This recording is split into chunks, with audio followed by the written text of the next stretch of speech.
башынан эле бизнес вумен болот деген жолго салган турбайбы? Ошону унуткула. Айсулуу мурункудай эле менин кызым эч нерсе өзгөрүлгөн жок. Автоуч комбинат дегенде жетектедиңиз. Ушул иштетүү жагынан мен жардамдаштым да. Кара жумуш. Кара жумуш. Ооба. Менин жүрөгүмдө эң менин сүйкүмдүү гүлүм бул байчечек. Апаңыз камкорлордун колунан көз жумду. Киллер машинадан артынан атып атып, апамдын башына тийип калды да. Дасмия кантип кичекей бирдемеден башталып ушундай чоң холдингке жетти? Атамдын, наверное, эң сүйүктүү баласы бул Дасмия. Мыкачыл дагы эле жазып атат, смс мен чыгып сени өлтүрүп кетем деп атат. Эртең аны сот чыгарып койсо кандай болот? Өзүнүн аялын сабаган мырза 30 күнгө үйдөн чыгып кетиш керек. Шайлоочулардын жүрөктөрүн кантип ээледиңиз? Мен күрөшө турган маселелер бир гана биздин жарандарыбызга тийишелүү.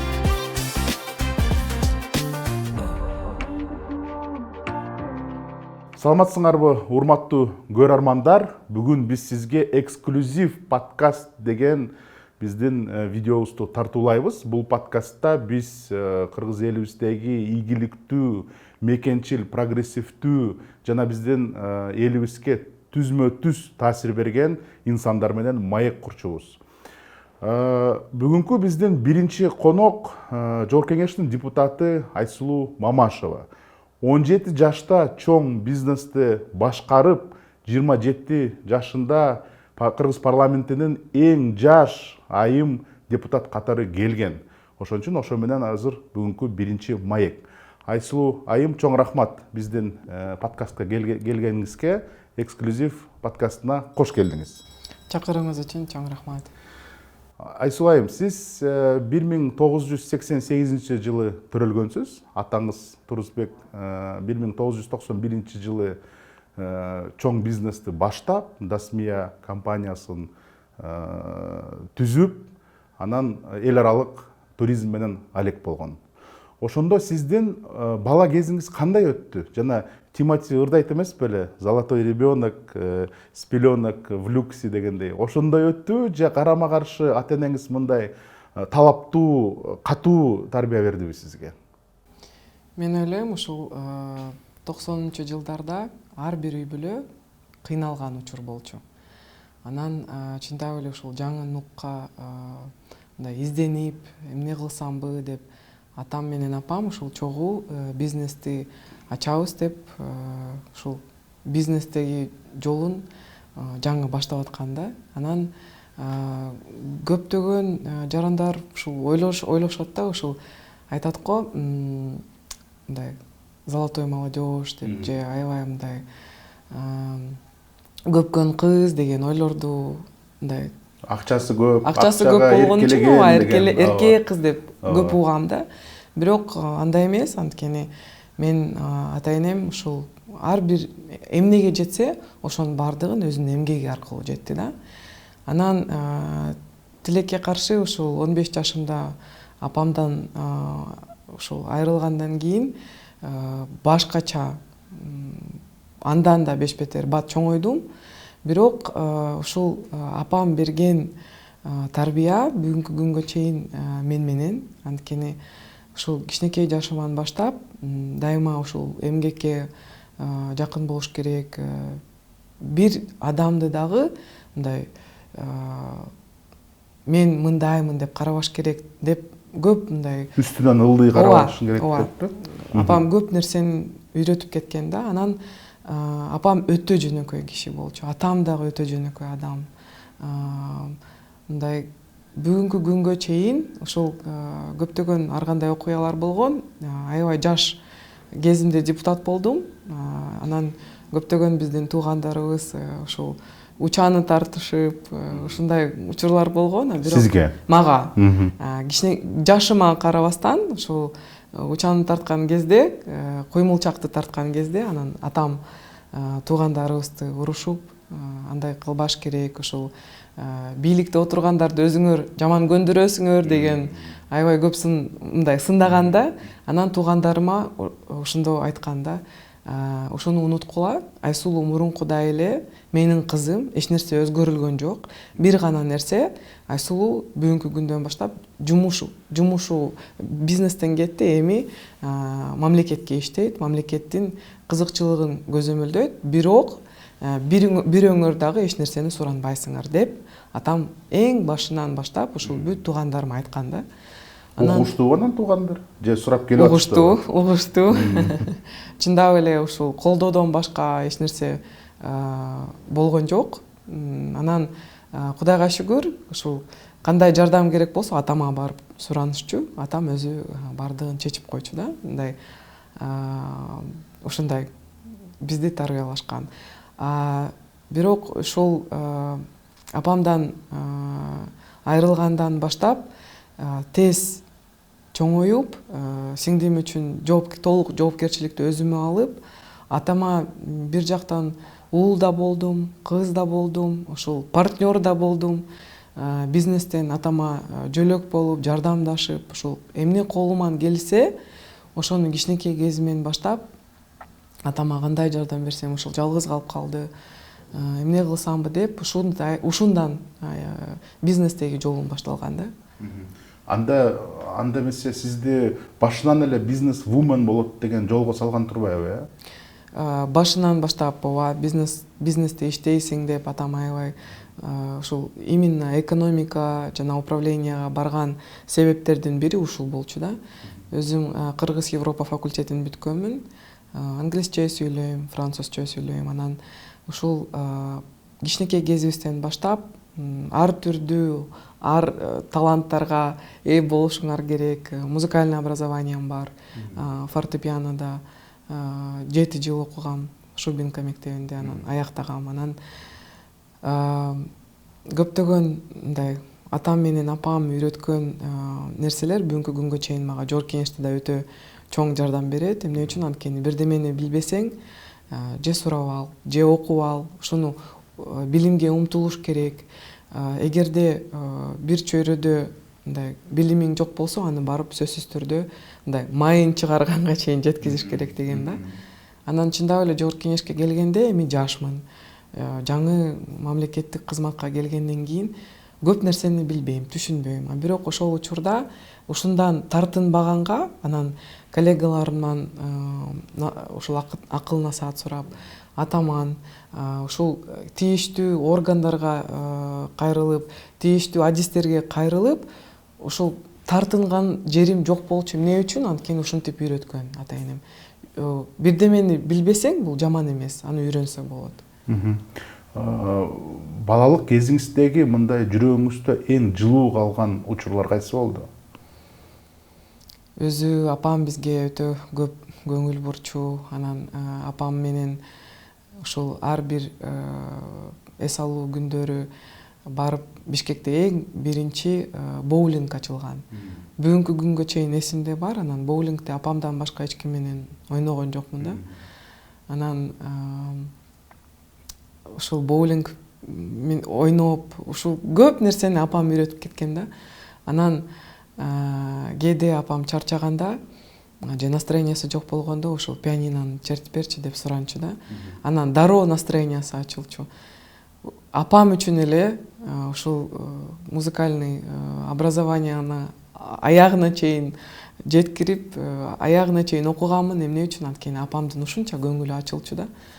Анан менин эсимде калган нерсе, кичинекей кезибизде жаз сайын апам менен атам менен чогулуп, тайнем менен тайтамдыкына барчубуз да.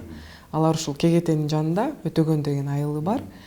Анан бир тала бар болчу, айылга чейин жетпей, ошол таладан жазында байчечекелерди терип, жарымысын тайнеме берчүк, жарымысын үйгө апама берчүк да, берчүбүз. Бул дагы тарбия да, э? Ооба, бул дагы тарбия. Туура бөлүп бериш керек. Ооба, анан көңүлүн албаш керек эч кимдин деп, э? Сөзсүз түрдө. Анан ушул 8 мартка карата да барчубуз да. Ошол учурда байчечекей чыкчу да. Анан ошол жерде атайлап токтоп, атайлап гүлдү терип, анан тайнеме барчубуз. Бүгүнкү күнгө чейин ушуну дагы балдарыма үйрөтүп атам да. Анткени ушул суктана турган нерсе жаныбызда.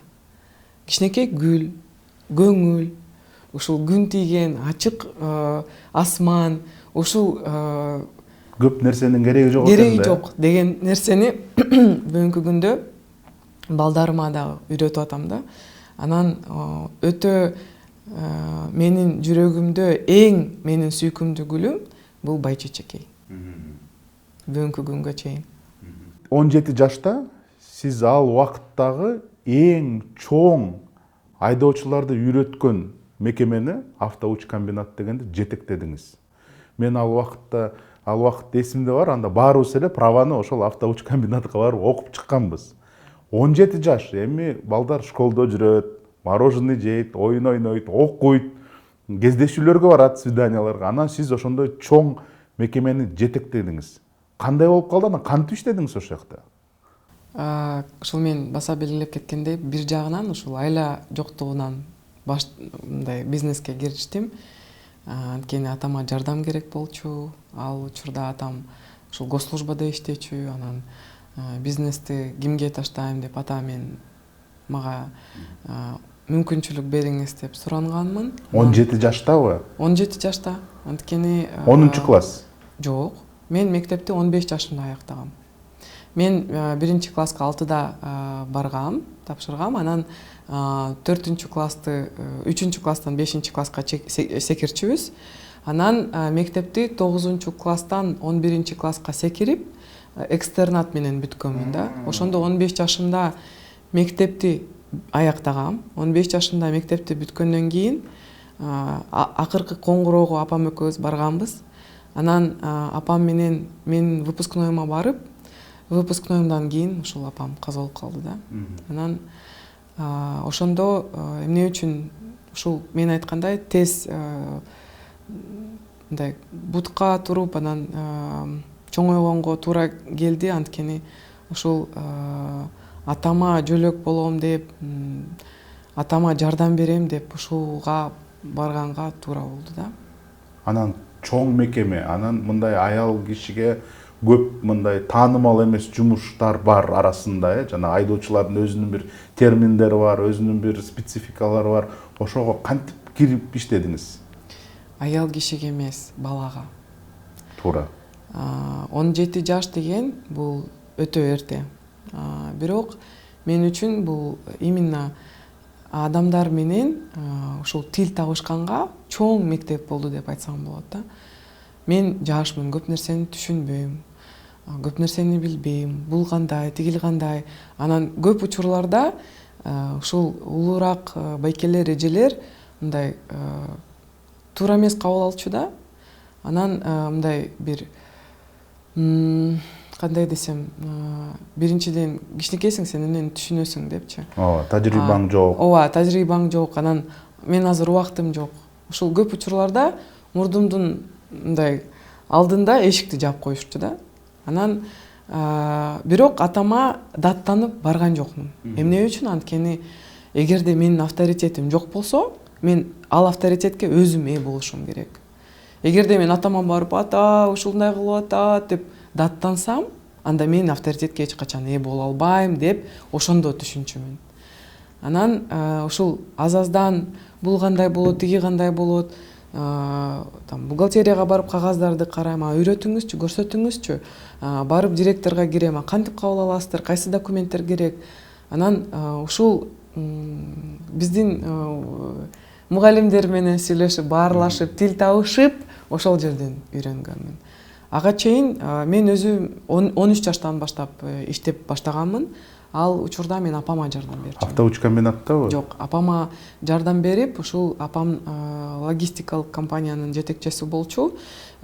Ушул башка өлкөлөрдөн груздарды, дордойдо сатылган груздарды Кыргызстанга чейин жеткизип, ошондой компанияда иштечү. Анан апам менен 13 жашымдан баштап дордойду аралап, биздин туристтер менен сүйлөшүп, керек болгондо модель болуп да иштечүмүн, керек болгондо ошол чай алып келгенге чуркап барып, керек болгондо ушул обменкага чуркап барып, акчаны алмаштырып берчүмүн. Ушундай апамдын грузчиги да болчумун, техничкасы да болчумун. секретаршасы да болчумун. Ушинтип жайында мектептен эс алганда башка балдар эс алса, мен апам менен чогуу Дордойдо иштечүмүн. Чоң мектеп болгон экен да. Ооба, көрсө ушул кичинекей кезимен иштеп баштаганым ошондон баштап апам мени даярдаган окшойт да. Анткени ушул мен бир күнү келгем, апа, ушул биздин мектебибизде экстернат деген пайда болуптур. Анан кандай дейсиз? Балким ушул 9-класстан 11-класска секирип окусамбы? Анан апам ойлонолу кызым деп айтканда, анан ушул сиңдим экөөбүз лагерге кетип калдык. Лагерден келгенден кийин кызым, мен ойлондум, барып экзамендерди тапшырасың, өтсөң, анда болду 11-класска өтөсүң деп уже даяр мындай решениени кабыл алып коюптур да апамчы. Анан ушул көлдөн келгенден кийин, лагерге барып келгенден кийин кайрадан окуп баштадым, даярданып. Ошондо бир айым бар болчу. Августтун ичинде даярданып, сентябрда 10-класстын экзамендерин тапшырып 11-класска өттүм да. Ошондо көрсө апам сезиптир да. Анткени апам экөөбүз ушул барып ОРТден жакшы балл алганмын. Ошондо 1-жыл ОРТ тапшырган. Мындай биринчи опыт болчу. Биринчи биздин параллелибиз тапшырган да. Анан 191 балл алып, ушул ИМОПко Жусуп Баласагын атындагы улуттук университетке барып, ушул квиточекти тапшырып экөөбүз барганбыз да. Анан жарым контрактты төлөп, экөөбүз, апам экөөбүз уже элестетип атканбыз да, ушул студенттик менин кезим кандай өтөт депчи. Анан эмне үчүн Кевке тапшырганмын? Апамдын кыялы бар болчу да, ушул Европада окушуң керек, ал жерде билим алышың керек депчи. Анан ошол күн бүгүнкү күнгө чейин эстейм да. Апам экөөбүз ушул мен иштеген аянтка чогуу келип, ушул жерде расцветти экөөбүз встречать этип, классыбыз менен ушунча апам сүйүнгөн да. Бүгүнкү күнгө чейин ошонун баардыгы эсимде бар. 2004-жылы август айында чоң трагедия болду. Апаңыз камкорлордун колунан көз жумду. Ошол абдан мындай түшүнүксүз көп суроо жараткан кылмыш болду. Андан кийин бир МЧСникти кармап, ошол киши кол салды деп милиция кармайын деп атканда өз-өзүн өлтүрүп койгон. Азыр ошол кылмыштын бети ачылдыбы?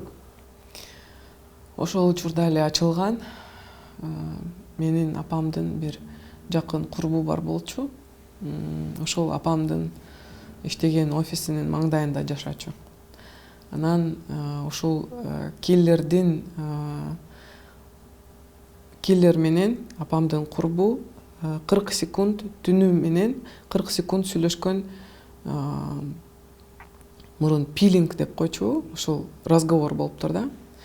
Анан сотко чакырганда ал айтты да, ал абонент туура эмес номерди терип алыптыр. Анан не туда попал деп көрсөтмө берди да.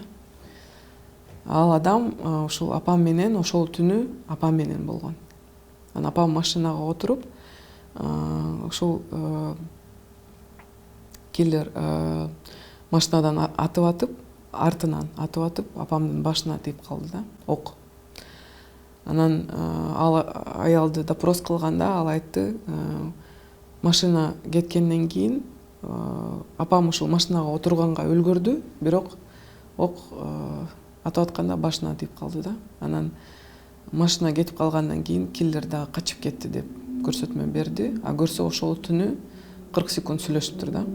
Анан эмнегедир ошол түнү барып апам мындай түнү менен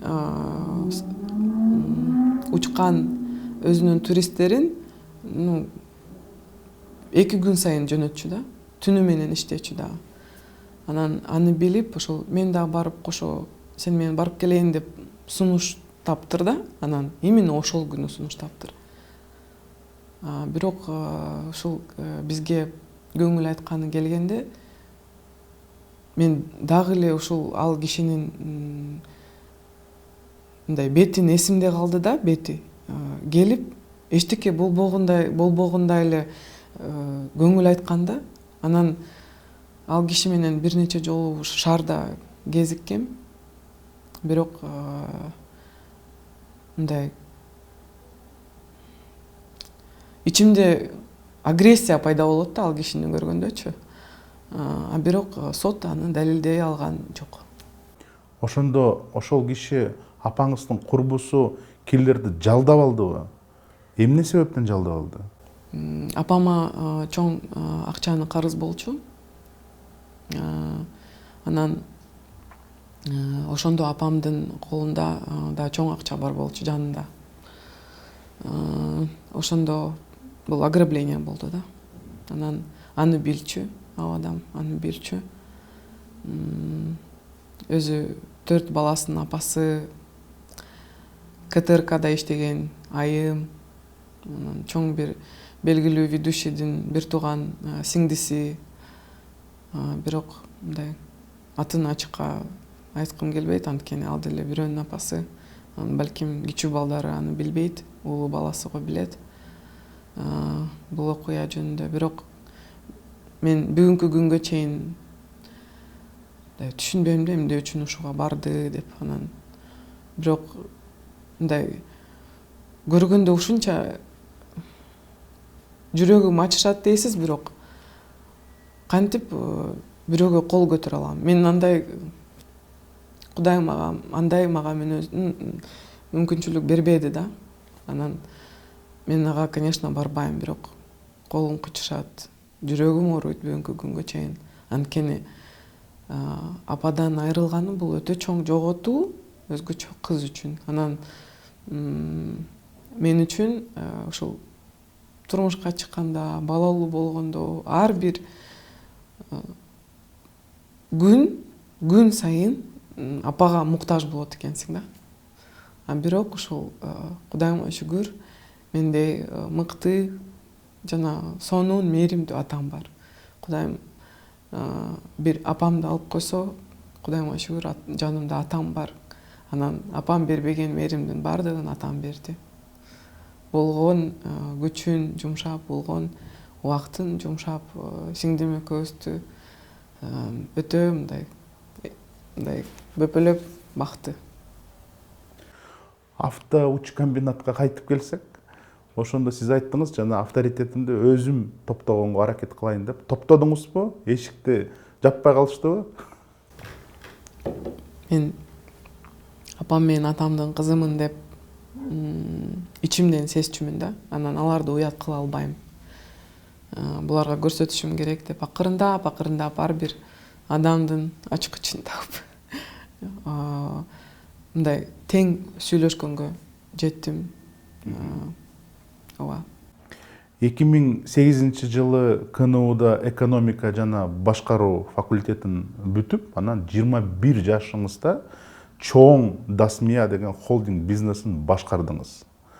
Анан ошондо сизде студент болуп жүрөсүз. Баягы мектеп кезиңиз жок болду, студент кезиңизде жок болуп калган турбайбы? Студентте жанагы эле студенческий турмушу менен жүрүп, сиз болсо жалаң ушу жумушка кирдиңиз. Жумушка кирдим, анан студенческий кезим дагы мындай кадимкидей башка студенттер кантип келип там вечеринкага барышчу, эс алышчу, курбулары менен дискотекага барышчу, андайды таптакыр көрбөдүм. Анткени атам өтө мындай коркуп калды да биз үчүн. Ошол апам жоготкондон кийин көп жылдай охрана менен жүргөнбүз. Анан охрана мени алып келчү университетке, анан охрана мени алып кетчү да. Анан көптөгөн мен менен чогуу окуган балдар айтып калышчу да. Сага даже ошол тийише албайт экенсиң депчи, анткени коркобуз деп. Ошондой да учурлар болгон. Анан ошол үчүн мен үчүн студенттик кез бир гана окуу менен өттү да. Анан ошол эле учурда посвящение болгондо барып макияж жасадым, ойлогом азыр барып жок дегенде бир аз бийлеп келем депчи. Анан атам охрана менен алып кирди. Эшиктен чыгып туруп, 1 саат бар сенде, киресиң, 10-до киргизип, 11-де чогуу алып кетти да. Анан барсак эч ким жок. Барсам эч ким келе элек экен ондо. Баштала элек. Атам ооба баштала элек эч нерсе 11-де кетип атканда да баштала элек. Анан атам ошондо айткан, кантип ушул жаштардын ата энеси буларды кое берет, эми түндө балдар укташы керек да деп эч түшүнбөчү да. Анан ата сиз болсо студенттик кезиңиз эсиңиздеби? Атам Ленинградда окуган. Эсимде, бирок мен эркекмин да деп айтчу да. Сен кызсың, сага болбойт деп. Анан ошондой кызыксыз өткөн да. Ошондуктан мен университетти бүткөндөн кийин мектепке ушул бизнеске барчумун. Анан сабак бүткөндөн кийин сразу Дасмияга барчумун. Ал жерден кайра үйгө кечкиси ушинтип студенттик кезим өткөн. Анан ушул 5 жылда бир да жолу мындай студенттик сүйүү, свидание деген, вечеринка деген болгон жокпу? Жок, свиданиялар болчу. Охрана менен кошобу? Жок, күндүзү окуу учурунда кээ-бирде. Ошол, бирок башка ушул кечкиси атам менен үйдө ушул Эч жака чыкпай. Эч жака чыкмай жок. Ошол мурун апам бар болгондо КВНге барып жүрчүмүн, бирок баары бир апам дагы мындай 9-да үйдө болушуң керек деген талаптарды койчу да.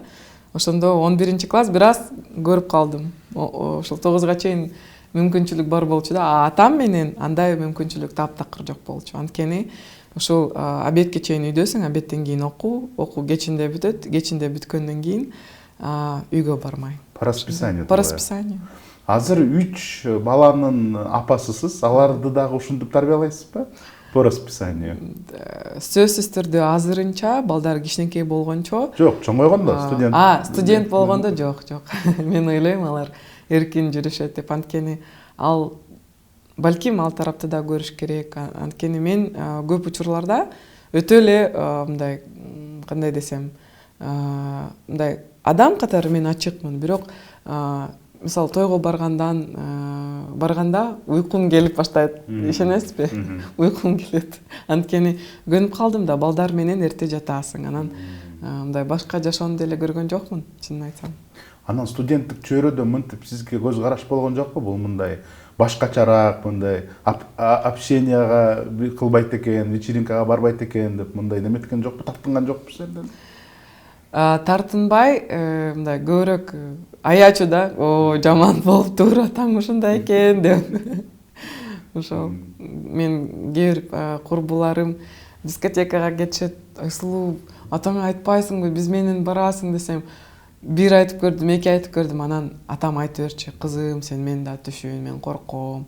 Мен коркуп калдым, анан сен менен бирдеме болсо, мен эч качан өзүмдү кечирбейм деп, ошондон кийин мен вообще даже сөз көтөрбөй калдым да.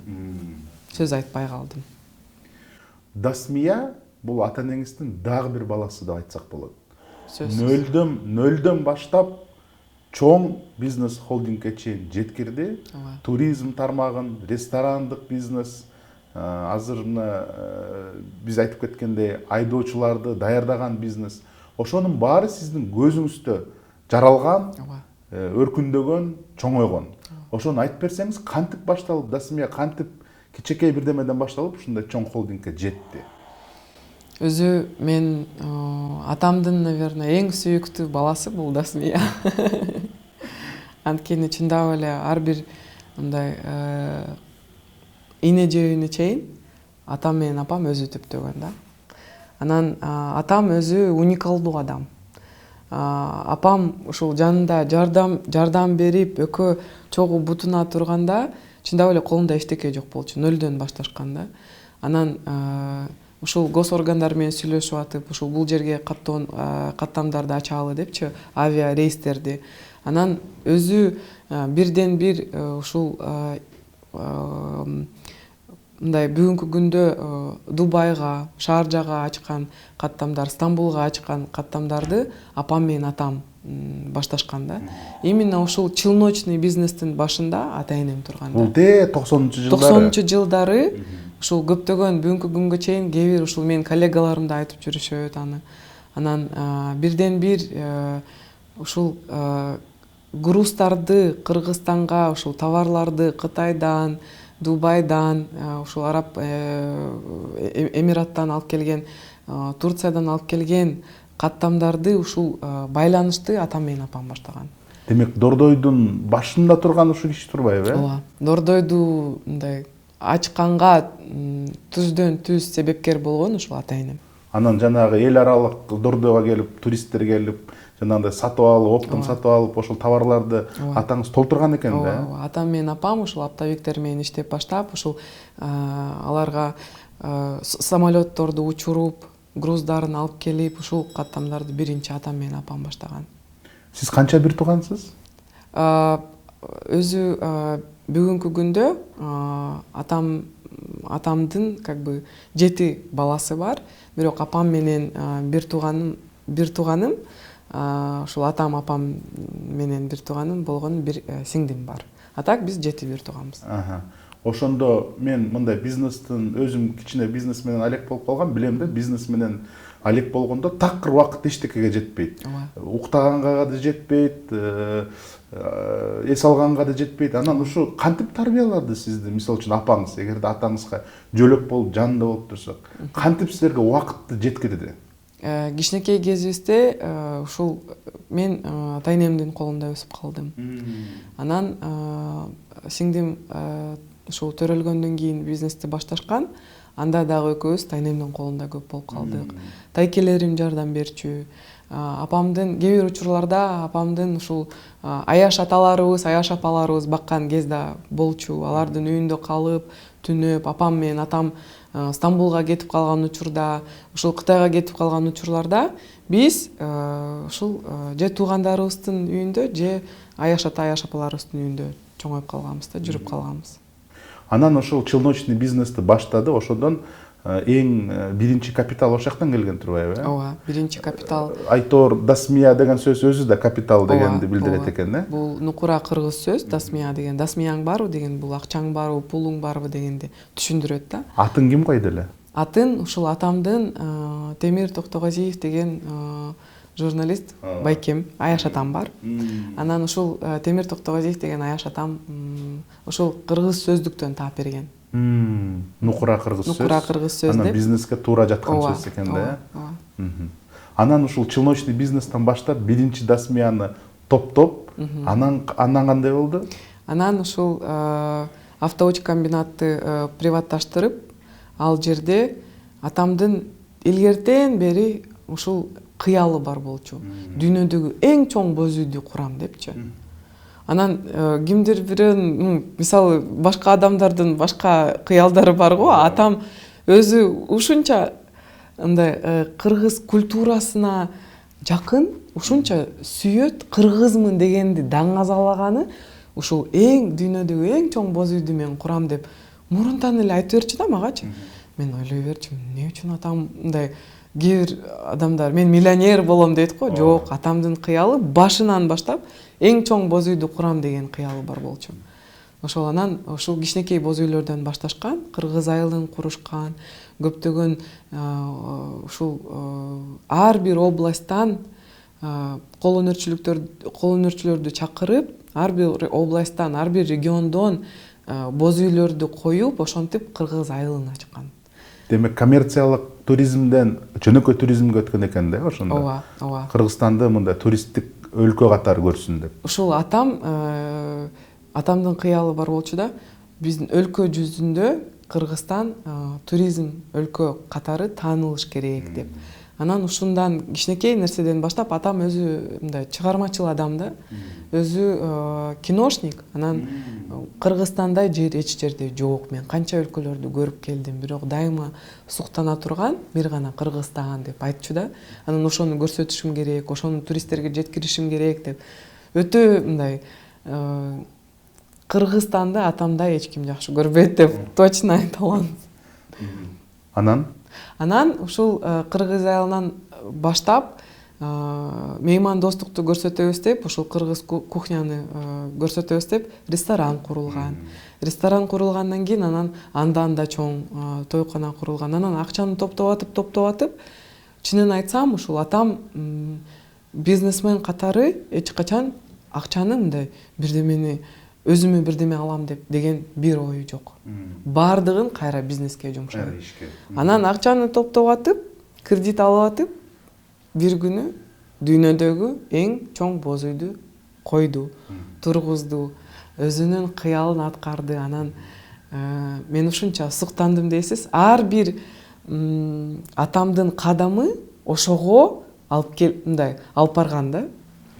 Анан ушул Ташкул Керексизов агай менен таанышкандан бери Алам Ордого барып карап келди. Ушунча суктанчу да, ушундай адамдар арабызда бар, ушундай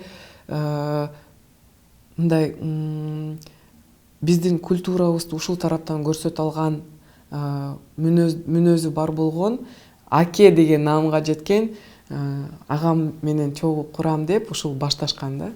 Анан баштагандан кийин бүткөндөн кийин мен ыйладым. Эмне үчүн? Анткени өтө чоң каражат кетти, бирок ошол менен канча нерв кетти. Аны мен сизге даже түшүндүрүп бере албайм. Анткени ар бир этапта ушул тургузган сайын эмне болот экен деп мындай аябай катуу ызылданат экенсиң да. Болсо экен эч ким строительство бул өтө чоң нерсе. А чоң боз үйдү тургузганы ууктарынан баштап крышасына чейин ошол кайсы материалдардан жасаш керек, ушул бул өтө кыйын болду да куруу процесси. Анткени нукура боз үй мындай кирпичтен сала албайсың, кандай кылсакпы деп. Анан чындап эле ууктар ар бир ичинде конструкциясында кадимкидей эле боз үйдүн конструкциясында эле железный каркастары бар. Анан мен үчүн дагы бул өтө чоң опыт болду. Кантип ушул кыялыңды аткарганга жеткиресиң, анан канча деген бул мээнет. Бул мээнеттин артында канча нерв турат, канча каражат турат, канча ушул этаптар турат, канча адамдар менен чогуу биргеликте ушул дааратканага чейин каяктан жайгаштырышыбыз керек, кухняны каяка коюшубуз керек.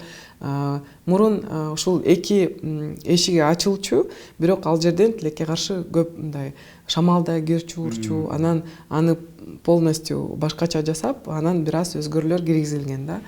Кантип ушул юртанын боз үйдүн биз бийиктигин көрсөтө алабыз деген ниети бар болчу да. Анан кантип ушул культура масштаб, ушул кандай кыргыздар кыйын болчу дегенди көрсөткөнү келчү да. Атамчы ушундай башкача адам да, ушул чындап эле суктанат. Кандайдыр бир архитектуранын идеяларын дагы кошуш керек дагы, мындай өзүнүн бир эмеси. Чыгармачыл көз караш, толтура нерсе да. Анан ал жерде билим да керек, чындап эле архитекторлор менен чогуу иштеп, чогуу ушул. Бирок бир суктандырчу нерсе, кандай кыялы бар болчу, ал кыял аткарды да, атам жетти. Кыргыз жерибиз туристиканын меккасы сыяктуу кылам деген адам ошол кыялына жеттиби? Ооба.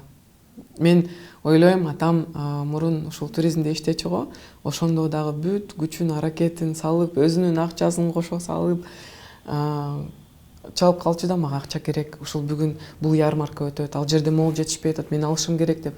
Өтө көп өзүнүн бизнестеги акчасын туризмди өнүктүрүү үчүн атам ушул госагентстводо иштеп атканда, ал жерде кичинекей эле ушул 1 миллион сомдой бюджети бар болчу да, ал өтө аз. Ал убакытта ошондой болчу. Ал убакытта ошондой болчу, ал бир гана зарплаталарга жетчү.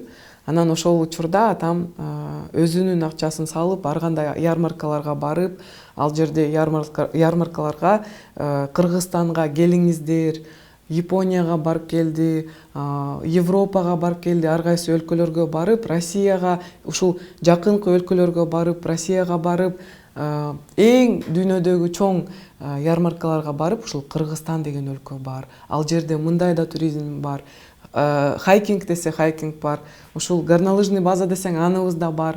Көл десең көлүбүз да бар. Бардык. Кухня десең кухнябыз. Ооба, кухня десең, меймандосчулук десең аныбыз да бар деп, бардыгына ар бир туристтик компания менен мындай келишимдерди түзүп, чет өлкөлөрдөн бияка туристтерди тартканга өтө чоң салым кошту. Дасмияны сиз 6 жыл жетектедиңиз. Ошол 6 жылда сиздин салымыңыз кандай болду? Эмне кылдыңыз мындай бизнестин чоңоюп же идеяны ишке ашырып дегендей?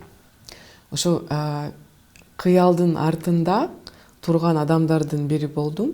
Анан бизнесте бир гана кыялымды мындай ишке ашырам дегенден да алыс болуш керек. Эмне үчүн? Анткени бозуй курулду. Ал курулгандан кийин аны иштетиш керек. Анан именно ушул иштетүү жагынан мен жардамдаштым да. Кара жумуш. Кара жумушун. Ооба, кара жумушун. Бирок ушул ресторанный бизнесте, автоучу комбинатта дагы керек болсо ушул ар бир кичинекей нерседен ушул техничка болсо жетишпей калып атканда өзүм жууп, закупщик жок болуп атканда өзүм закупка эрте туруп дыйканга барып, бардыгын ар бир кадамды өзүм өттүм. Анан буйрутмаларды өзүм алып, буйруктарды өзүм ар бир нерсени тиктирип, ушул кичинекей скатерттен баштап салфеткага чейин, мебелди алганга чейин бардык поставщиктер менен сүйлөшүп, ушул ар бир бизнестин кадамын өзүм басып. Тепкичтердин баарын өткөн турбайсыңарбы? Бухгалтерский курска окугам. Кантип ушул бухгалтерияны туура алып баруу маселесин. Ушул администратор болгонду да окугам. Официант болгонду да окугам. Ошентип ар бир кадамды, ар бир адамдын мындай жумушун так түшүнгөнгө мен дагы билиш керек, мында туурабы? Анткени башкарасыз. Анткени башкаруу болгону мен мындай бир гана башкарма болуп, ой сен тигини кылышың керек, муну кылышың керек, бул туура эмес. Жок, анткени анын ишин билбей калсаң алдап койсо болот. Ооба. Түшүнбөйт деген сөз болот. Анан биз мынтип койсок, сиз айта аласыз да. Мына мен өзүм официант болгом, билем бул. Ооба. Ошондой болгон. Анан алдаганды билбесем дагы сезчүмүн. Анткени алдачу беле? Алдачу, көп алдачу. Эң чоң алдаганыңыз эмне болду? Ким алдады ушинтип? Көп учурларда, мисалы, той убагында мен уруучулукка өтө мындай терс карайм да, терс мамиле кылам. Анан кээ бир учурларда көп клиенттер айтып калчу да, ушул жерде эт урдалат депчи. Анан мен кантип эле урдалат деп. Карасаң, охрана турчу, охрана бардыгын текшерчү. Анан кайсы жерден чыгып кетиши мүмкүн деп бардык мындай рискованный точкаларды жапчумун да. Анан ошондо укканда мен ар бир этканада иштеген байкелер менен сүйлөшүп, андай болбош керек. Бул бирөөнүн акчасы, бул бирөөнүн мээнети. Бияка келгенде бизден эмнени күтөт? Бизден ушул эт деген бул эң маанилүү нерсе да кыргыздачы. Анан бир жилик бир устукан жетпей калса, анда бул деген чоң чатак.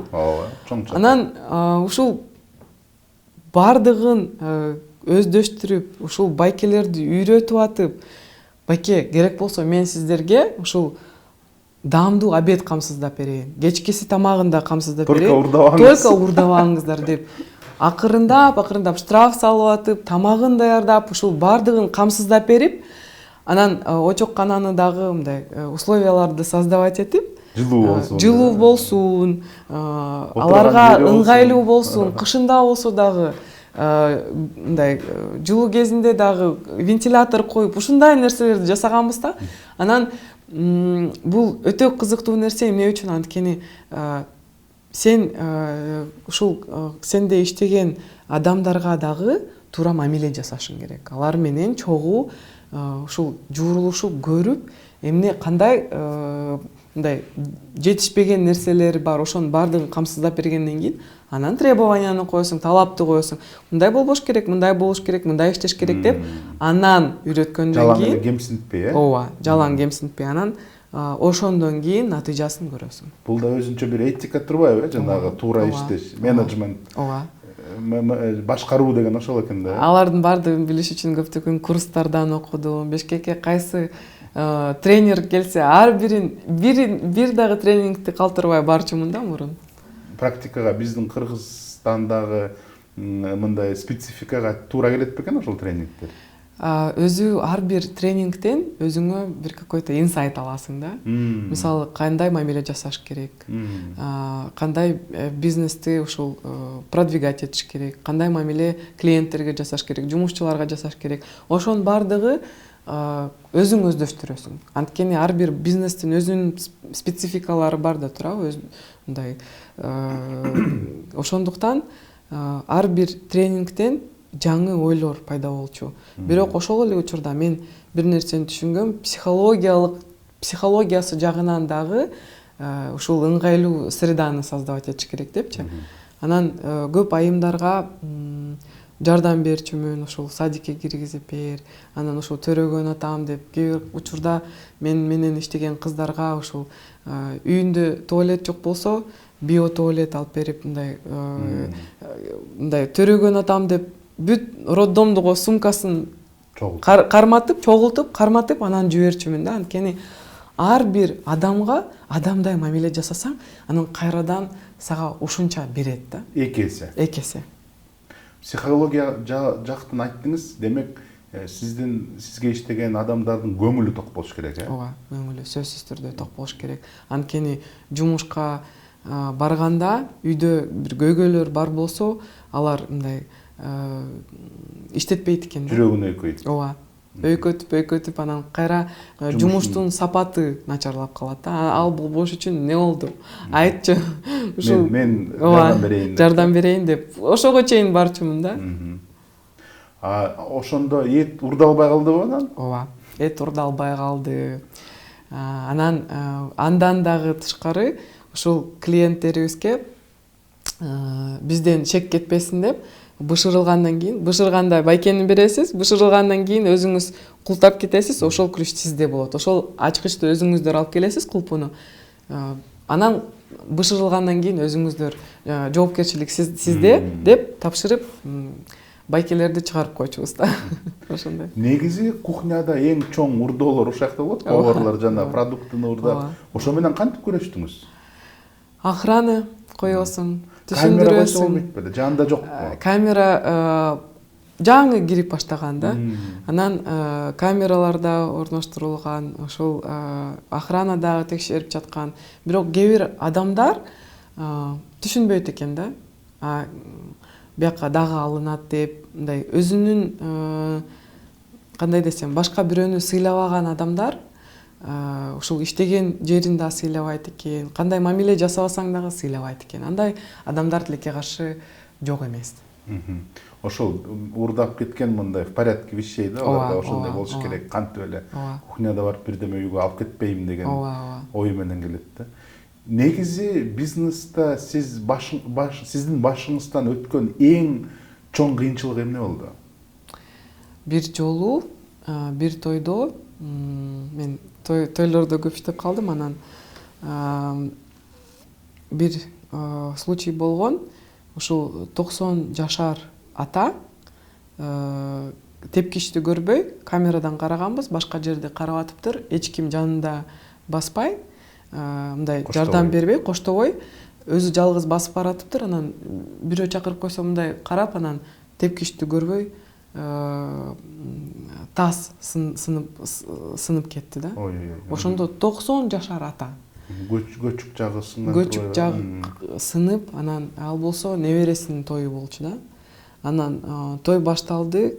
Мен дагы ал учурда менин курбум турмушка чыгып, ал жерде жүрчүмүн. Анан чалып калышты жумуштан, эмне кылабыз деп. Анан ушул скорый менен алып кетишти. Алып кеткенден кийин ал ата бутуна турмайынча ушул бүт жардамды берип, операцияны дагы өзүбүздүн мойнубузга алып, ошол окуя бүгүнкү күнгө чейин эсимде. Эмне үчүн? Анткени ушул ал жеке менин күнөөм эмес. Бирок ошондо бул жерде тепкич бар экен, тепкичте мындай белгиси жок экен, бирок жанында коштоп барган адам да жок экен деп айтсаң, жок, бул силердин күнөөңөр деп бүт күнөөнү бизге жүктөдү да. Мен жүктөгөн күнөөдөн баш тарткан жокмун. Бардыгын камсыздап бердим. Керек болсо ошондо байке айтканда, ошол байкенин атанын баласы мага больницага барып турган майымды да төлөп бергиле депчи. мен ошондо таң калганмын да, анткени 100% күнөө жок болчу. Ооба, бир жартылай күнөөсү бар болчу. Чындап эле ата тепкичти көргөн жок, тепкичте белги жок болчу. Бирок жанында эч ким коштоп барган жок. Анан башка жерди карап калды. Анын бардыгын көрсөтсөк, мындай адамдарда ар кандай болот го, мындай кандай десем, жок, силер бардыгын толуктап беришиңиздер керек, бардыгын камсыздап беришиңиздер керек деп мага да мындай катуу басым жасашты да.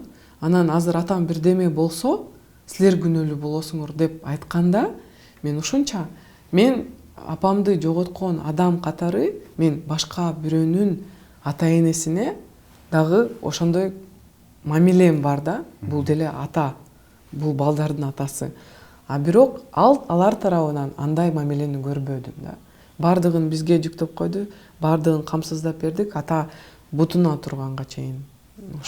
Байланышта болдук, сакайып кетти бардыгы. Мен бир корккон нерсем ушул 90 жашта операцияны чыдай алабы, ушул бутуна тура алабы деп Кудайдан тиленчүмүн да. Анан Кудайга шүгүр, бардыгы жакшы болду, жакшы өттү. Ушул мен дагы бир мыкты аяш атам, травматолог, ошондо жардам берген. Ал дагы бир тойдо болчу экен. Анан срочный түрдө чалып, аяш ата, пожалуйста, жардам бериңизчи десем, сөзсүз азыр тойдон чыгып Айсулуу барам деп барып өзү операция жасап берди. Бүгүнкү күнгө чейин ушул аяш атама ушунча ыраазымын да, анткени ушул жардамга муктаж болуп атканда барып бардыгын жасап берди да. Анан мен ушундай учурларда кээде ойлойм да, бир адамдын башына жаман нерсе башка түшкөндө бардыгын күнөөлөйт да. Анан бирок өзү менен иши жок. Анан мен ошондо өзүм башка бирөөнү менде бирдеме болсо, башка бирөөдөн мындай күнөөнү көрбөгөндү деген, башка бирөөдөн күнөөнү истебе деген мен үчүн чоң сабак болгон да. Эльвира Сурабалдиева өзүнүн маегинде айтып берген, жана Максим Бакиев Кудайберген базарын тартып алам деп. Анан сизге ушундай чоң саясатчылардан ушундай басым болгон жокпу? Ушу Дасмияны тартып алалык, бизнести тартып алалык деген басымдар болгон жокпу? Кандайдыр бир режимдердин ичинде? Режимдердин ичинде бир гана ошол коркут үркүлөрдүн арасынан бир гана текшерүүлөр болгон. Бирок ушул мындай бизнесиңди алып алабыз деген эч качан андай басымдар болгон жок. Ким сизди коркутуу үркүттү текшерүүлөр менен? Кайсы режимде? Мурунку режимдерден, аны мындай ачык айткым келбейт, бирок ал адамдар уже түрмөдөн отуруп чыкты. Анан бир кандай десем, өзүнүн жазасын алышты. Ошондуктан ага дагы бир эми ал нерсе болду, бирок өттү. Анан мен ойлойм, менин бирден бир ушул бул жашоомдо алган сабактарым бул биринчиден сабырдуу болуш керек, экинчиден кечиримдүү болуш керек. Бирок талаптары эмне эле? Эмне үчүн проверкалар жиберди сизге? Ар кандай мыйзамдарды колдободуң деген нерселер болгон да. Сиз депутат болгон кездеби? Депутат болгон кезде. Анан депутат жанагы ишмердүүлүгүңүзгө басымырлоо кылып, ошентип эметкен. Анда бул кайсы президенттин убагында? Аны айта албайм. Эмнеге? Сыр болуп турсун. Мен айткандай, алар уже өзүнүн жазасын алды. Жок, анда президент тарабынан ошондой деңгээлден бери басым болдубу? Президент деңгээлинен эмес, администрациясынан. Администрациясынын деңгээлинен. 2015-жылы сиз 27 жашыңызда Атамекен фракциясына 26. Толук 26. Бирок 27-ге толуп калмаксыз ошол жылы, 26 жашыңызда Атамекен фракция менен Жогорку Кеңешке шайланып, эң жаш аял депутат болуп ушул чакырылышка келдиңиз. Анан эмне себептен бардыңыз депутатка? Бизнести коргоймбу деп, же карьераны өзгөртөмбү деп, эмне түрткү болду сизге? Мен буга чейин биз сүйлөшкөнбүз, ошол апамдан айрылгандан кийин соттук системасынын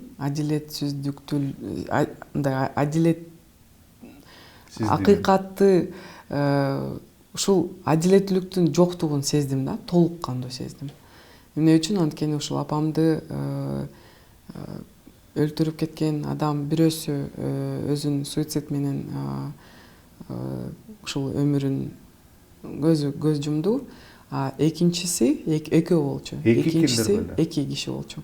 Экинчиси ал ушул мурун ушул МВДде иштеген адам болчу. Анан ал адам 16 жылга кесилип, бирок 6 жылдан кийин амнистия менен чыгып кетти. Анан ушул анын үйүндө ушул бүт оружие дагы табылса, бардыгы табылса, ал мойнуна алган жок. Бирок ушул өзүнүн бир тууганы болчу экен, өзүнүн бир тууганы өзүнүн венасын кесип, каза болуп калды. Экөө болчу да. Экөө эки бир тууган экен, ооба. Анан ошондо мен эмне үчүн ушул амнистияга чыгып кетти, эмне үчүн ушундай болот экен деп аябай наразы болдум дейсиз. Эмне үчүн ушул кайсы сот ушуну карап, ушуга жеткизди? Анткени адамды өлтүргөн адам кантип амнистия менен чыгып кетет? Бирөөнүн турмушун ажыраткан адам. Ошо турмушунан ажыраткан, өлтүргөн, ушундай нерсеге барган, кантип ушундай болот деп аябай мындай наразы болгонмун да системага. Анан ушул ата мекен фракциясынан ушул жаш канатына бизге кириңиз деп сунуштаганда мен ойлогом, балким депутат болуп калсам, ушуну адилетсиздиктүүлүк менен ушул ага каршы иштейм жана ушул болгон зордук, зомбулук, ушул энелердин жандарын сактап калганга, балдарды коргоо менен иштейм деп үмүттөнүп калдым да. Анан ушундай бир кызыктуу окуя болгон. Ошондо бир оюм бар болчу да, ушул амнистияны жокко чыгарыш керек. Адамды өлтүргөн адам түрмөдө отуруш керек. Эгерде 16 жылга кесилдиби, түрмөдө отуруш керек деген оюм бар болчу. Бирок депутат болгондон кийин бир эжеге кезигип калдым да.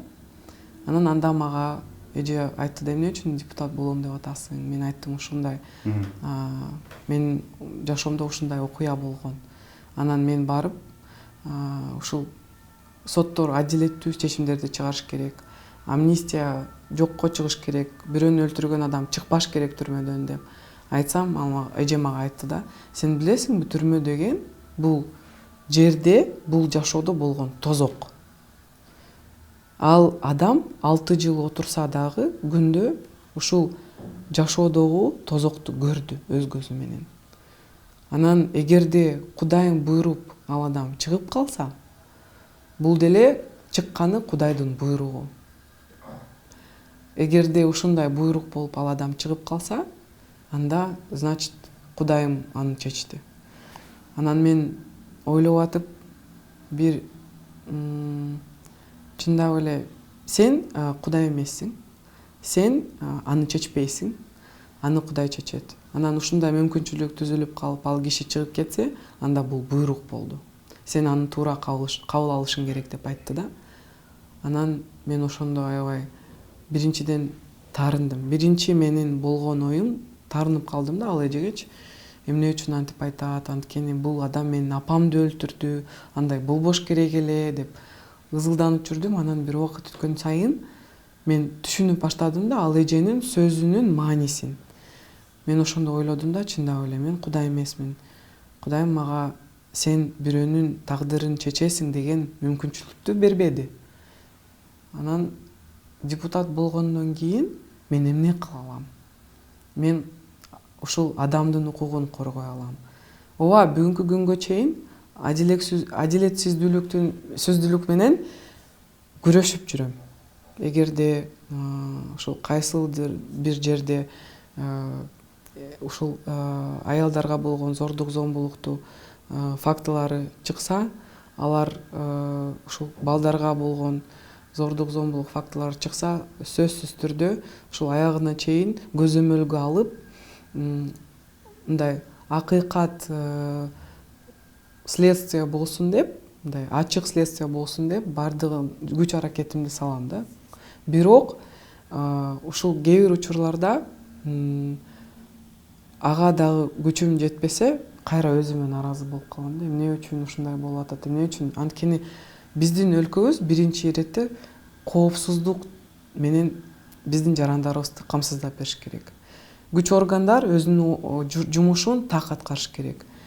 Качан биздин ушул коомчулукта жоопкерчилик толугу менен ар бир адам жоопкерчиликти өзүнүн мойнуна алса, мен башка бирөөгө колду көтөрбөшүм керек. Ал үчүн мен түрмөгө отуруп калышым мүмкүн деген. Качан биздин коомчулукта мындай орносо, ошондо кылмыштуулук азаят. А эмне үчүн бүгүнкү күндө биздин өлкөбүздө кол көтөрсөм да эчтеке болбойт, баламды сабасам да эчтеке болбойт, бирөөнү зордуктап салсам дагы акча болсо түрмөдөн чыгып кетем. Мына тоготер жерин айттыңыз. Мен жанагы аялдын сөзүнө макул болбогонума, анткени эми түшүнүктүү, депутаттар кудай эмес, алар чече албайт тагдырын. Бирок жерде мыйзамдар иштеш керек. Анан башка бир паракорчу соттор жанагындай камкорлордон акча алып, 16 жаштын ордуна 6 жашка чыгарып койгон, ал деле туура эмес, кудайга жакпаган нерсе. Депутаттар ошого жол бербеген мыйзамдарды түзүш керек. Бул мындай кудайдын буйругуна киришүү эмес. Бул жанагындай паракорчулук менен күрөшүү. Азыр көрүп атасыз, мына мисалы үчүн өткөн эле окуя, Талас областында киши өлтүрөм деген кишини камап, анан сот кое берип жиберип, муну 18 жылдын ордуна 8 жыл отуруп, чыгып бир тууган байкесинин аялы менен 2 баласын өлтүрүп салды. Канча жыл өттү, дагы эле ушул маселе курч. Мына Асель Ногойбаеванын мурун кулагын кескен мыкачыл дагы эле жазып атат, СМС, мен чыгып сени өлтүрүп кетем деп атат. Эртең аны сот чыгарып койсо кандай кылабыз? Ошон үчүн менимче бул жактан депутаттардын жоопкерчилиги түзмө-түз бар. Ушундай мыйзамдарды кылып, амнистияга, пробацияга жол бербей, же жол берсе, колониядан караш керек. Бул киши чын эле мындай коопсуздуу болдубу? Барып кайра ошондойго барбайбы деп. Менимче ушул мыйзамдарды караш керек. Кандай деп ойлойсуз ошол жагын? Сизге 100% кошулам. Мен дагы ушул кээде ушул жаңылыктарды окуп алып, бир нече күн уктай албайм. Эмне үчүн? Анткени ушул жоопкерчиликти сезем да. Анан бир өтө маанилүү нерсе, соттордун миңдеген мыйзамдары бар. Кантип, кайсы мыйзамды кайсы учурда колдонуу, бул бир гана соттун колунда. Биз мыйзамды күчөтүп атабыз, бирок натыйжасын көрүп атасызбы? Мисалы мен көрбөй атам, мен сезбей жатам. Биз мыйзам жагынан күчөтүүлөрдү жылдан жылга күчөтүп атабыз. Бирок ошол эле жерде иштеген ушул коопсуздукту камсыз кылып берилген адамдар, ошол эле участковыйлар көз жумуп атпайбы? Ошол эле следовательдер акчасын алып коюп көз жумуп атат, туурабы? Анан ошол эле сотко кайрылганда тоже коррупция менен тилекке каршы акчасын алып коюп, пробацияга чыгарып кетип атышат.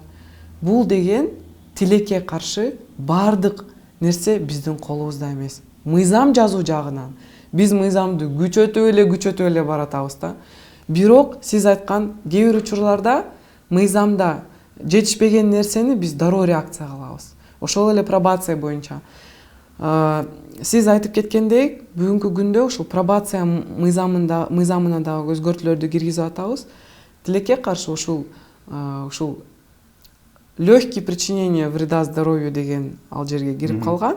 Анан эгерде ушул атасы өзүнүн баласын сабаса, ал камерага түшүп калса, ал пробацияга чыгып кетиши мүмкүн.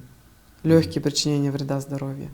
Анан ушундай нерселерди күчөткөндө дагы кээ бир мырзалар чыгат.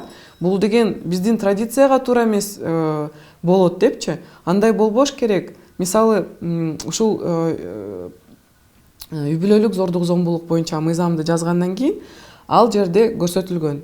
Ушул охранный ордер жазылат. Бул деген эмнени белгилейт? Сиз мыйзамда жазганбыз, бирок ал пока өтпөй жатат. 30 күндүн ичинде бул өзүнүн аялын сабаган мырза 30 күнгө үйдөн чыгып кетиш керек. Эмне үчүн ал аял киши кетип калыш керек балдарды алып алып? Эмне үчүн мырза чыгып кете албайт? Ал жерде мисалы өзү чыгып кетсе, анан 30 күндөн кийин мен түшүндүм, кечир деп кайра жашаса, жол түзүлөт, туурабы? Бирок эмне үчүн аял киши кор болуп качып кетет? Анан кайра анын туугандары келип аны күнөөлөйт. Сен ушундай заявленияңды алып кет, анан кайра өзүнүн жоопкерчилигин сезбей, кайра сабап баштайт. Буга өзгөрүүлөрдү киргизип атабыз, бирок тилекке каршы ушул мен жаман наразы болуп атам, өзгөчө ушул Мирлан Самыйкожо коллегама. Анткени ушул поправканы бул деген биздин салтыбызга туура келбейт деп чыгарып койгула деп жактап атат да. Салт эмнеде экен? Аял киши кетиш керек экен. Эркек киши чыкпаш керек. Эркек киши үйдө калыш керек экен да. Ушундай салт бар экен да. Сиз билгенсизби андай салтыбызды? Биринчи жолу угуп атам. Мен да андай салтыбызды биринчи жолу угуп атам. Ошого жаман наразымын. Аны ушул коллегам менен талкуулашыбыз керек, сүйлөшүбүз керек. Эмне үчүн ушундай окуяларды көрүп алып, билип алып, ушуга баратат. Мисалы, ар бир үй бүлөдө андай болушу мүмкүн. Бирок бир гана мырзаларды жактагандан алыс болушубуз керек. Анан эне өзүнүн бир баласы болушу мүмкүн. 5 баласы бар болсо, анын бардыгын үйдөн алып чыгып кетиш керекпи? Ал токмок мындай уруу токмокко кабыл атса, андай болбош керек. Дагы бир абдан олуттуу маселе бул жанагы тосмо кат менен иштердин баарын токтотмой. Ошол жактан бир иш жүрүп атабы ошол. Эгерде зордук, зомбулук болсо, жанагы тосмо кат менен иш токтобосун деп. Кыскарып алсын деп. Биз азыркы күндө ушуну дагы ойлонуп атабыз. Анан Казакстанда мисалы мындай нерсе бар экен да. Бул ушул тосмо арыздар бир эле жолу иштейт экен. Бир гана сотто. Сотто бир жолу сен тосмо арыз жазсаң болот. Андан башка жок.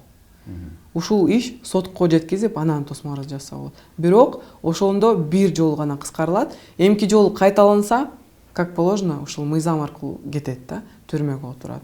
Ошондуктан балким ушул практиканы караштырып, биз ушул толуктоолорду киргизебиз. Аны дагы ойлонуп атабыз да. Ата мекен фракция жөнүндө айтып кеттиңиз, ата мекен фракциясынан келдим деп. Эмне үчүн ата мекен? Тиги Өмүрбек Черкешевич менен байланышыңыз барбы же кандай? Ушул партияда турган жакшы менин бир атамдын санабаштары, менин бир байкелерим бар болчу, алар сунуштап калышты да. Ушул партиянын тизмесинде болушчу. Биздин жаштардын канатына келбейсиңби деп. Анан сурадым эмне үчүн. Азыр ушундай мүмкүнчүлүк бар, квота бар. Жаштардын квотасы, айымдардын квотасы. Сен 2 квотага тең келесиң деп. Анан мен мурун депутат болом деген деле кыялым жок болчу. Бирок ушул буйрук болуптур да. Өзү ата мекен менен жогорку кеңешке өткөнүмө мен өтө кубанычтамын.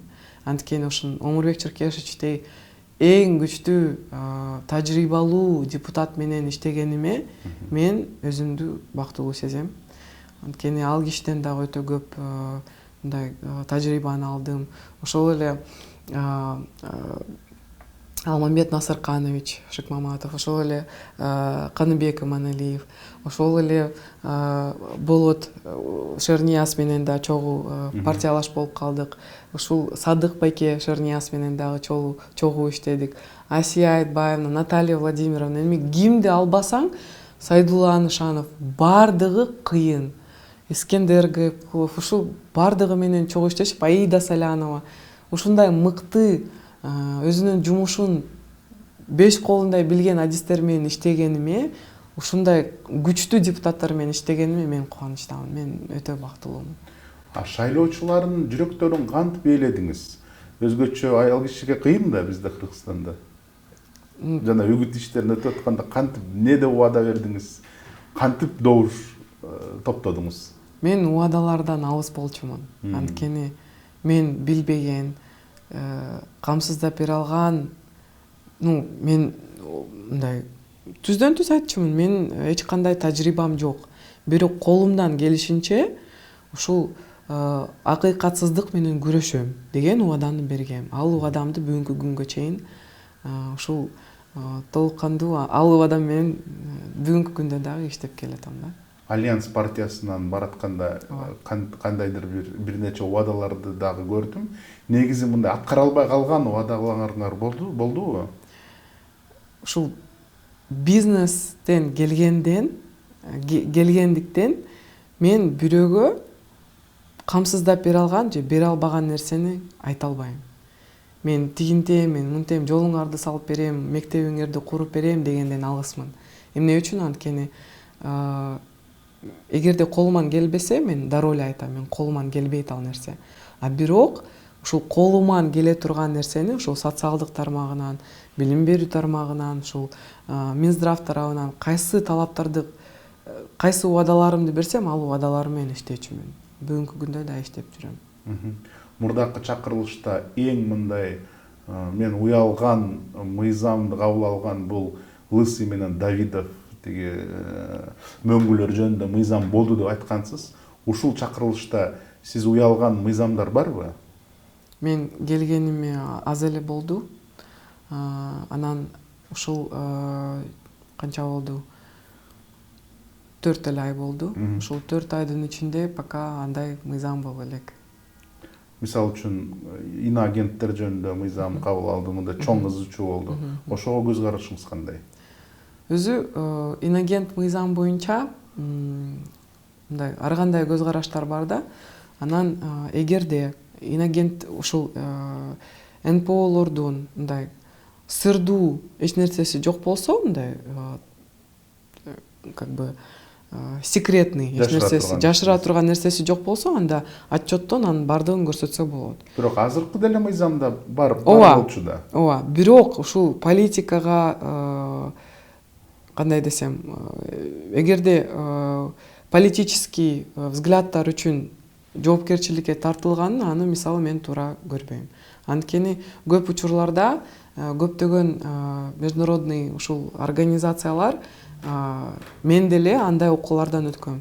Келип тренерди жалдайт. Тренер мисалы политикада айымдардын ролу кандай, кантип күчөтүш керек, кайсы темалардын үстүндө иштеш керек, кантип ушул мен башында келгенде көптөгөн НПОлор чындап эле жаңы депутаттарды окуткан, башка өлкөлөргө алып барып, башка парламентте кандай иштейт, кандай жумуштарды алып барат.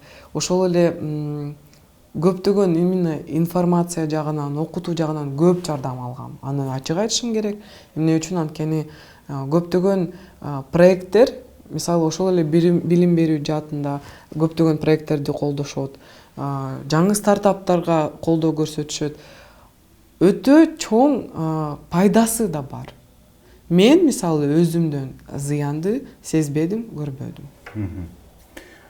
Сиз дагы бир маекте айттыңыз, мен биринчи жолу жогорку кеңешке киргенде жалаң эле телевизордон көргөн мындай кыргыз саясаттын көзүрлөрүн көрдүм деп айттыңыз. Анан кичине мандраш болдум деп айттыңыз да. Анан ошол мандрашты бат эле өттүңүзбү? Жок. Көпкө чейин мандраш болуп жүргөмүн. Аны чын айтыш керек. Анан элестетиңиз, жаныңызда Омурбек Жыркешевич отурат. Аны ар бир сөзүн аябай мындай маани берип угуп, эмне айтып атат, кайсы мыйзамды айтып атат. Ар бир нерсени мындай үйрөнгөнгө аракет кылчумун да. Кантип айтып атат, кайсы маселелерди көтөрүп атат, кайсы мыйзамдарды чыгарып атат, кайсы мыйзамдарды ушул сөз кылып атат, эмне жөнүндө сүйлөп атат, кайсы мыйзамды жазып чыксам дагы барып кеңешип, кандай дейсиз, бул кандай болот, тигиндей кандай болот деп анын кыймыл аракеттерин көрүп атып көп нерсени үйрөндүм да. Анан көпкө чейин таң калып жүргөм. Ушундай да болот экен, аябай акылдуу адам экен деп суктанып жүргөм. Негизи сиз жаш кыз катары сизге кыргыз саясатында кандайдыр бир басмырлоо, дискриминация болдубу? Өзү политикада басмырлоолор болот. Өзгөчө ошол добуш берүү болордун астында, убагында өзгөчө ошол өкмөткө керектүү мыйзамдар болсо андай болушу мүмкүн. Кээ бир учурларда көп ойлойт, бизнести коргоо үчүн барат депчи.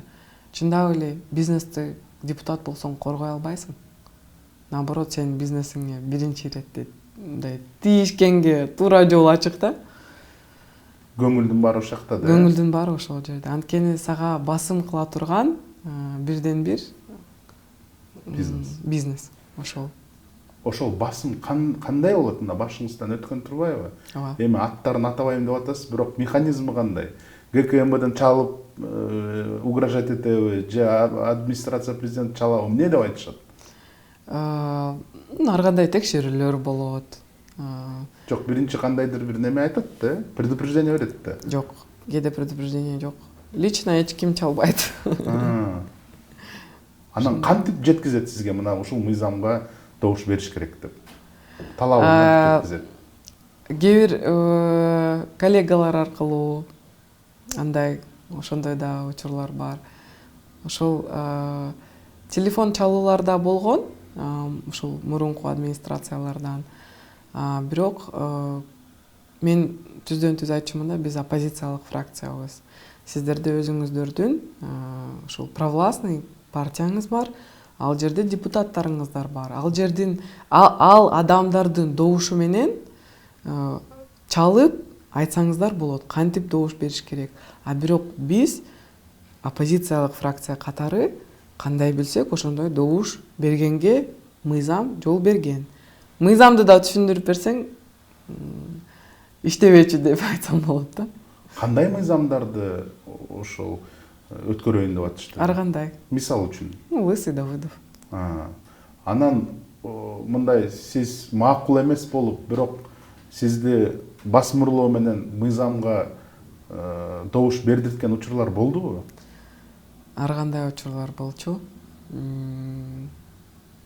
Чындап эле жаш болгонуманбы же айым киши болгонуманбы, ыйлаган учурлар дагы болгон.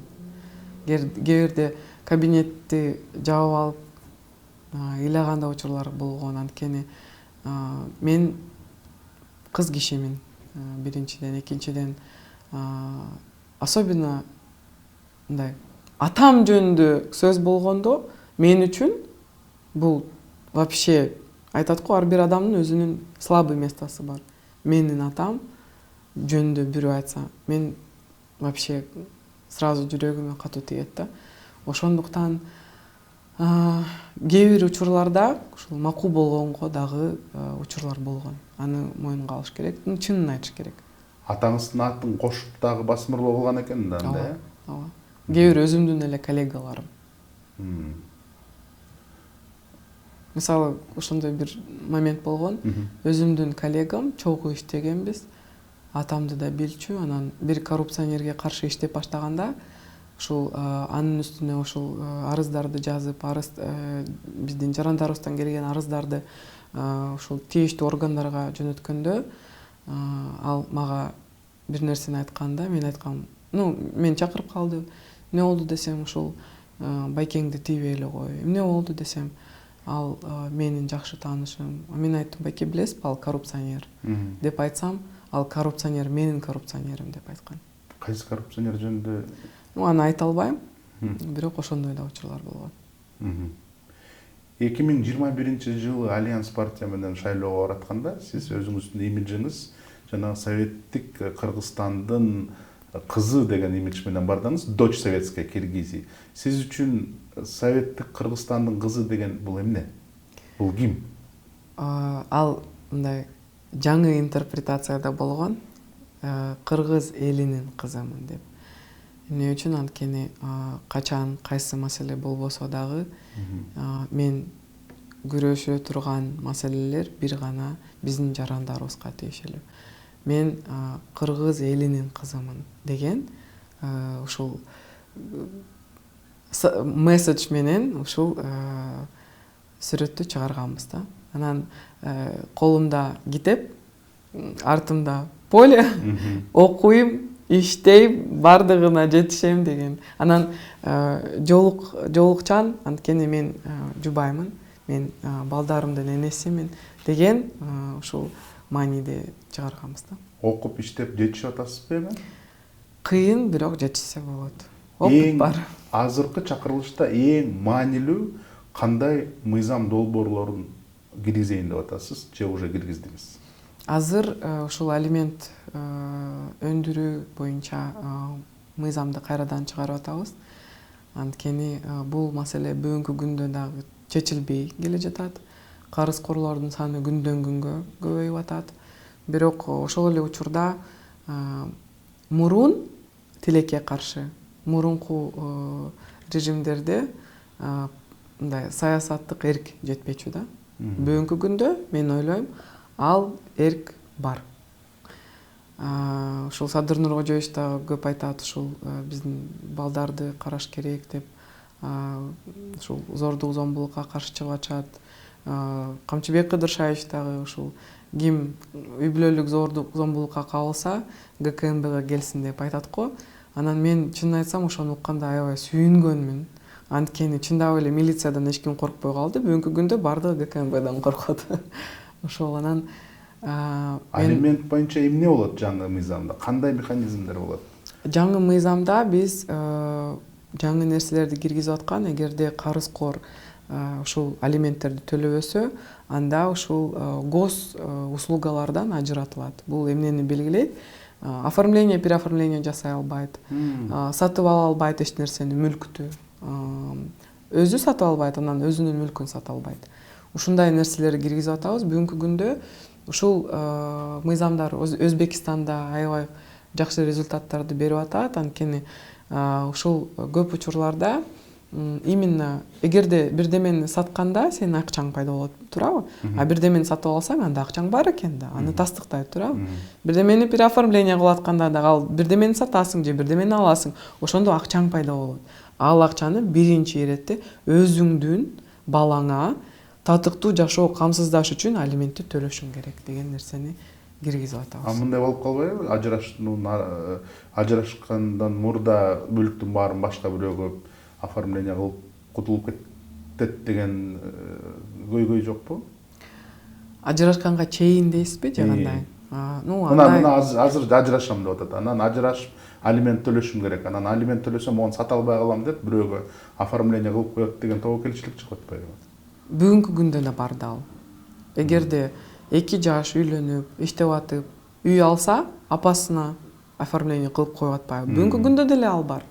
Анан ушул мыйзамда дагы эгерде мүмкүнчүлүгү бар болсо, ушул Кыргызстанда ушул ата-энелердин бирөөсү жок болсо, анда чоң атасы, чоң апасынын мүмкүнчүлүктөрү бар болсо, анда алардан дагы алиментти ушул төлөткөнгө жол түзгөн атабыз да.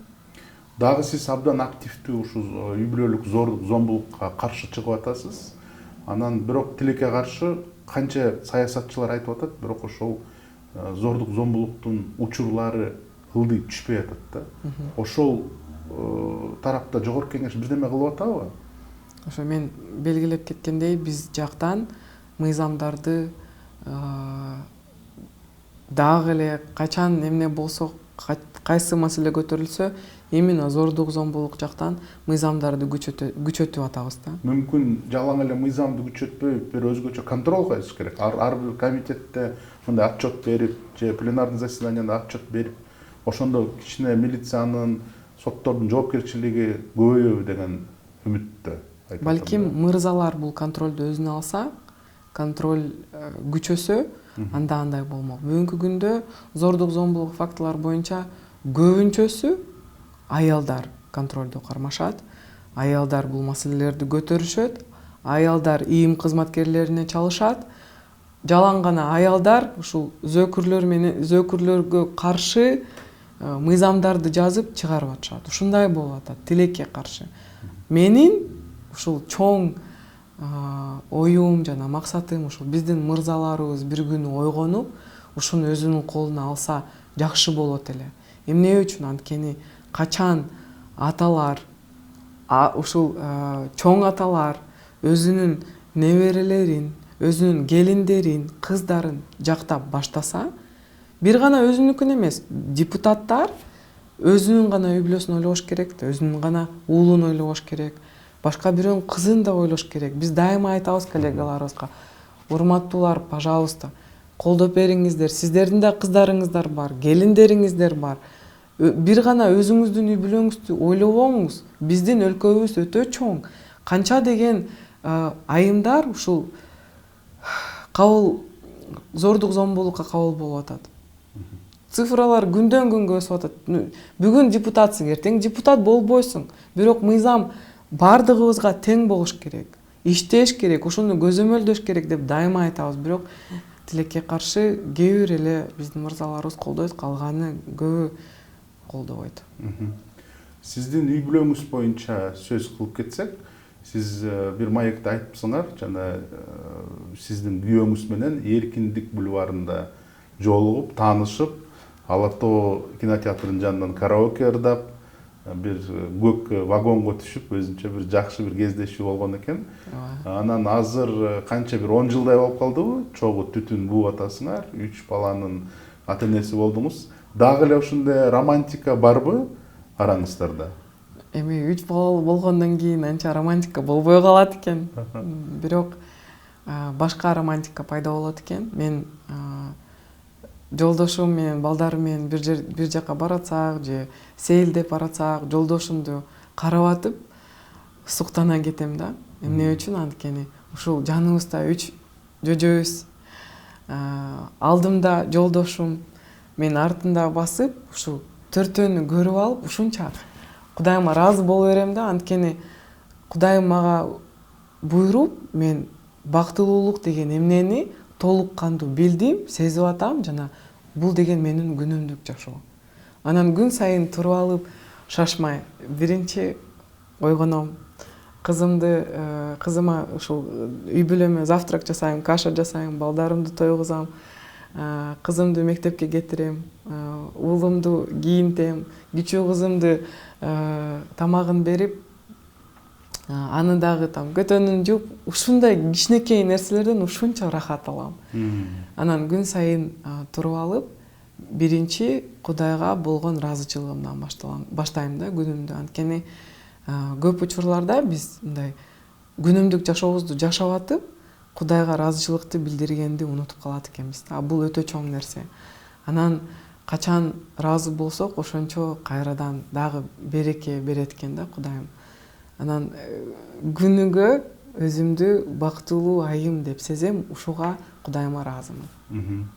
Күйөөңүз жөнүндө сиз айтып бердиңиз, ал Москвада жөнөкөй эле мигрант болуп жүргөн деп. Бирок анан бир банктарга кирип банкир болуп кетиптир. Ошо кандай ушундай жолду өттү? Күйөөңүз жөнүндө айтып берсеңиз. Менин жолдошум башынан баштап банк чөйрөдө иштечү, Москвага барганда дагы банктарда иштечү.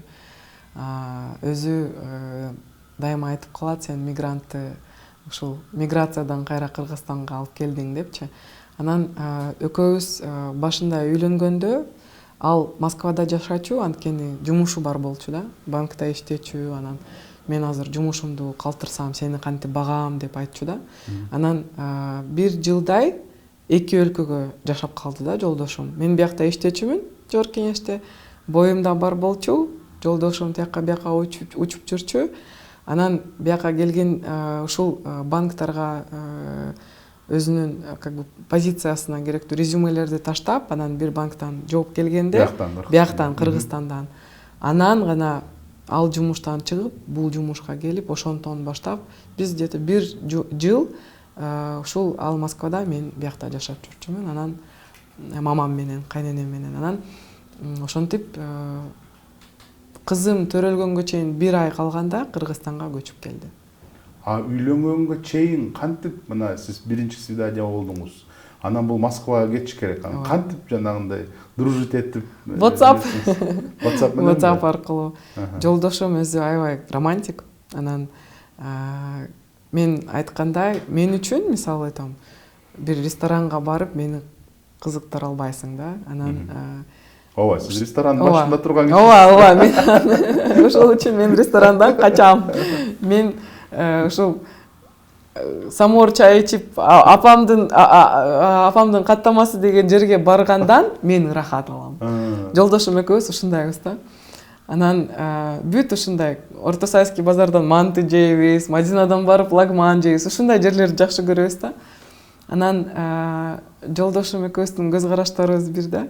И башынан баштап жума сайын Москвада отурса дагы мага гүлдөрдү жөнөтчү да. Жума сайын гүлдөрдү жөнөтчү. Анан мен айтып калдым. Мен чынын айтсам ушул кээде ойлойм да, ушул сен өзүңдүн зарплатаңдын жарымын ушул гүлдөргө эле кетирип атасың, андай кылбачы. Мага бир бакт алып берсең, мен анын атын Данияр коюп коем. Ошо менен күнүгө сени карап, ошо гүлдү көрүп, сени бакты көрүп, сени элестетип турам деп сүйлөшкөнбүз да. Анткени биринчи ыраазы болот экенсиң, гүлдөрдү ала бересиң, анан бир жагынан жүрөгүңдө ооруйт экен. Мен экономистмин да. Расход. Анан бизнестен келген канча деген расход деп айтсам, анан ошондон кийин мага бакты подарка берген. Тилекке каршы революцияда ал бакты урдап кетишкен. А мындай эң романтичный жең эң мындай сумасшедший бир поступок эмне болду күйөөңүздүн сизге? Эң романтичный поступок билбейм. Мен ушул жолдошумдун мага өтө жаккан мүнөздөрү бул мындай башынан баштап мени ар тараптан мындай жылуу сезимдерге, билбейм, кантип ооруп калсам дарыларды жөнөтчү.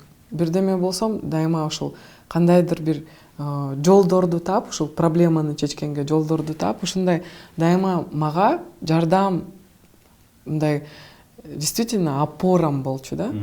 Анан ошондо ушунча таң калганымда, кандай ушул внимательный, заботливый, кандай ушул башкача адам да. Анан билбейм. Орто Сай базарында самсы жеп аткан кезде сизди таанычу эмес белеби? Депутат жүрөт, манты жеп атканда, бул депутат биякта манты жеп жүрөт деп. Ооба. Тааныганда мындай карап калышат.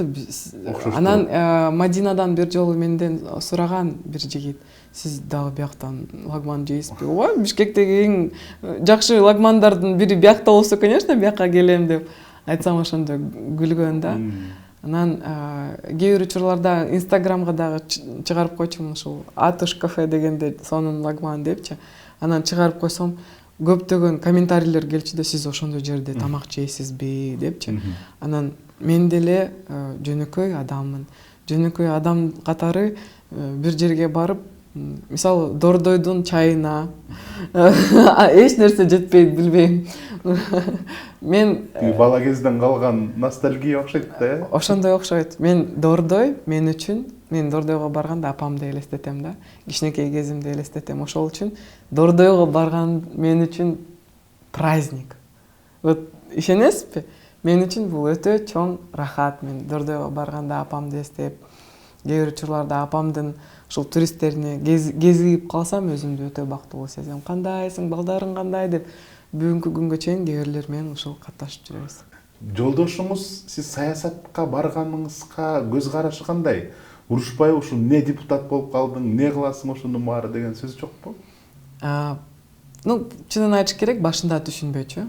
Анан ушул шайлоо учурунда, убагында биз печатный информацияны даярдап атканда, ушул эмне кылдым? Мен ушул шайлоо учурунда печатный информацияны даярдап атканда ойлодум да, убадаларды бергенден көрө эмнени жасадым деген листовканы даярдаганбыз да. Ооба, мен көргөм. Гемодиализге басын түшүрдүм, линейный жана онкобольныйга жасадым деген листовкаларды көрдүм. Ооба. Анан ошол үчүн айттым да, убада бергенден алысмын. Эмнени жасадым? Ушул 6 жылды эмнеге кетирдим деген сурооңуз бар болсо, ал жерден окуп алсаңыз болот да. Анан менин эң жүрөгүмө тийген нерсе, жолдошум бардыгын өзү билбечү экен да, мындай ишмердүүлүгүмдү көп көңүл бурбачу. Анан окуп алып: "Асылуу, сен вообще экенсиң, сен мыкты экенсиң. Анан ушунча нерсени жасаптырсың" деп мен мурун даже мындай баалабаптырмын. мен тияка кетип атам, мен бияка кетип атам, мен бул тегерек столго, мен бул мыйзамды жактоо үчүн интервьюга кетип атам дегенде көңүл бурбачу да. Анан окуп алгандан кийин аябай баа берди да. А жолдошум баа бергенде мен да самооценкам көтөрүлдү деп айтсам болот да. И эң маанилүү нерсе жолдошумдун достору ушул Айсулууга жардам болсун деп ушул акча чогултуп бир ушул листовканы жасаганга расходторду жаап берген да. Анан мен үчүн бул өтө чоң жетишкендик жана маани болгон. Анткени менин аяштарым, менин ушул болгон аракеттеримди көрүп, чындап эле сенин ордуң ошол жерде экен дегенди, эми башында ар кандай болот да, приколдор бар болчу. Анан түшүнгөндөн кийин андай приколдор жок болуп калды да. Чындап эле мен менен сыймыктанып калышты. Анан бир салонго барсам, как раз ошол шайлоо учуру болчу да. Анан мага парикмахер айтты: "Сиз Айсулуу Мамашевасызбы?" Мен ооба дедим. "Менде, говорит, бир кыз иштейт, ал сиздин аяшыңыз" дейт. Ал, говорит, ушуга добуш бересиң деп, анын листовкасынан сизди көрүп таанып калдым деп айтып атпайбы? Аяшым көрсө үгүт жүргүзүп жүрүптүр да, жумуштачы. Менин ушунча жүрөгүм жылуулады, анткени менин аяштарым ушинтип мени колдоп атса, мага ишенип атса. Атам го, мейли, атамдын кызым, атам менен сыймыктанат, жолдошум, мейли, ал ушундай колдоону көргөндө жакын досторума мен ушунча ыйлагым келди дейсиз, анткени ушунча жүрөккө чейин тийди да. Мен өзүмдү анда мен туура иштеп атам, туура багытта иштеп атам деген ой пайда болду да. Бүгүнкү маекти көрүп күйөөңүз дагы бир сыйра шок болуп турбайбы? Ушунчанын баарын билбептирмин деп. Мен ойлойм, мен мисалы өзүмдүн интервьюларымды көрө албайм. Жолдошум кээ бир учурларда көрөт, анан көргөндө айтат: деп мындай айтып кетет да. Балким ооба шок болот. Интервьюнун аягында кыска блиц сыяктуу суроолор жекече сиз үчүн. Ушул өтүп кеткен жумуштарыңызда эмнеге, кайсы жумушуңузга абдан өкүнөсүз же уят болосуз? Кайсы жумушуңуз менен сыймыктанасыз? Дароо айта албайм, бирок гемодиализ үчүн точно сыймыктанам. Эмне үчүн? Анткени ушул мыйзамды эл үчүн жазганбыз да. Анан ушул Минфин менен катуу күрөш болгон. Анткени бул деген чоң акча.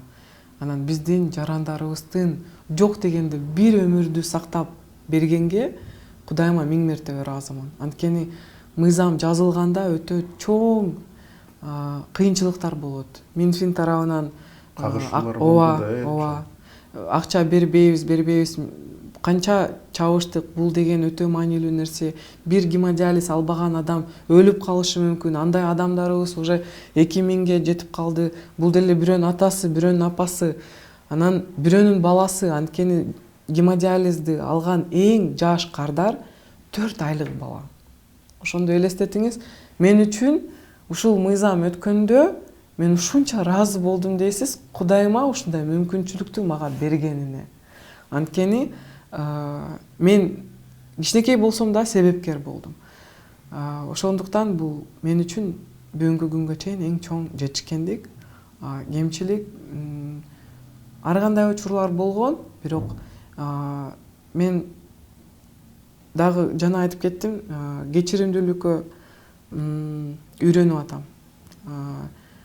Мен апамдын дагы ушул кол салган адамды кечирдим, апамдын курбун да кечирдим. Кечирдиңизби? Кечирдим. Анткени ушул мындай бул нерсе менен жашаган өтө кыйын экен да. Мен бир тренингден бир нерсени уктум да. Сен караңгыны чыгаргың келеби же күндүн нурун чыгаргың келеби? Сен ушул мындай жакшы жайдары жаркылдап жайнаган адам болгуң келеби?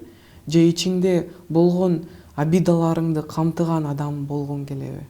Анткени бирөөгө таарынычың болсо, бирөөгө нааразычылыгың болсо, ал сени жей берет да. Ошол үчүн ушундан алыс болгум келип, мен мындай ал чечимди кабыл алып, ал адамдардын баардыгын кечирдим. Анан ичимен кечирдим. Конечно, кечире турган Кудайыбыз бар. Анан бирок өзүмдүн ичимден бул абидамды мындай кой бердим да. Балдарыңызды саясатка же бизнеске жол ачып бересизби же өзүлөрү чечеби?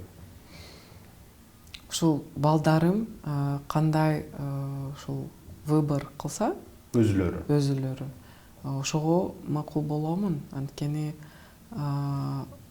мен ойлойм, ар бир баланын өзүнүн тагдыры бар. Менин 3 балам бар. Балким бирөөсү доктор болот, балким бирөөсү бизнесмен болот, мен аны билбейм.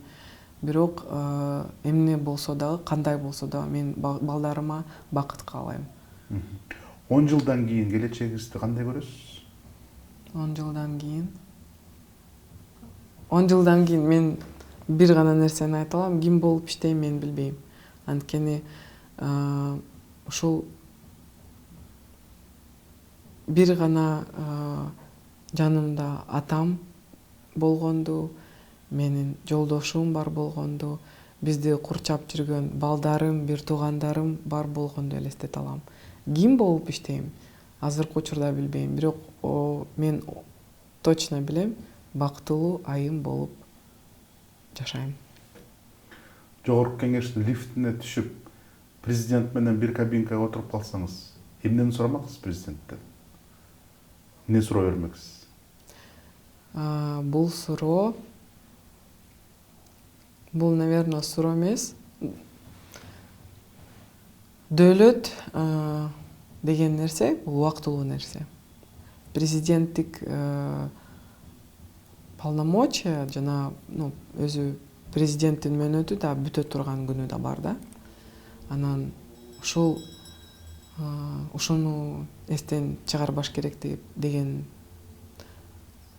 советпи же кандай сөз болмок деп ойлойм. Анткени кээ бир учурларда биз мындай унутуп калабыз да. Мындай жерден катуу өйдө учуп кете турган да кездер болот да. Өзгөчө ушул бийликте жүргөн адам башка адамдар мындай жагынам деп тартылып турат го. Ой, сиз алтынсыз, сиз ушундайсыз, сиз мыктысыз. Кошомат кылып жүрүшөт го. Анан сен чындап эле, ой, мен укмушмун деп ишенип каласың да. Анан ошого жараша мындай тоже өзүңдү алып барасың. Бирок эч качан унутпаш керек, бул убакыт дагы, бул заман дагы өтөт. Бул түбөлүккө берилген эч нерсе жок. Кудайым бул мүмкүнчүлүктү бердиби? Бул мүмкүнчүлүктү толук кандуу эл үчүн, жер үчүн, Кыргызстан үчүн мындай багытташ керек да. Бул убакытты текке кетирбей, только мындай оң жакка буруш керек. Жумушуңуз бизнесте дагы, депутаттыкта дагы чоң стресс менен коштолот экен. Ошо стресс менен кантип күрөшөсүз? Менин эң чоң антидепрессанттарым бул менин балдарым. Анткени үйгө келгенде ушул балдарымды көргөндө алар мен мисалы жылуу болгондо, даже бир аз суук болгондо дагы күнүгө прогулкага чыкканды мындай көнүп калдык да. Эмне үчүн? Анткени таза аба жутуш керек. Мен дагы өзүм мындай бир аз өзүмө келип калам да.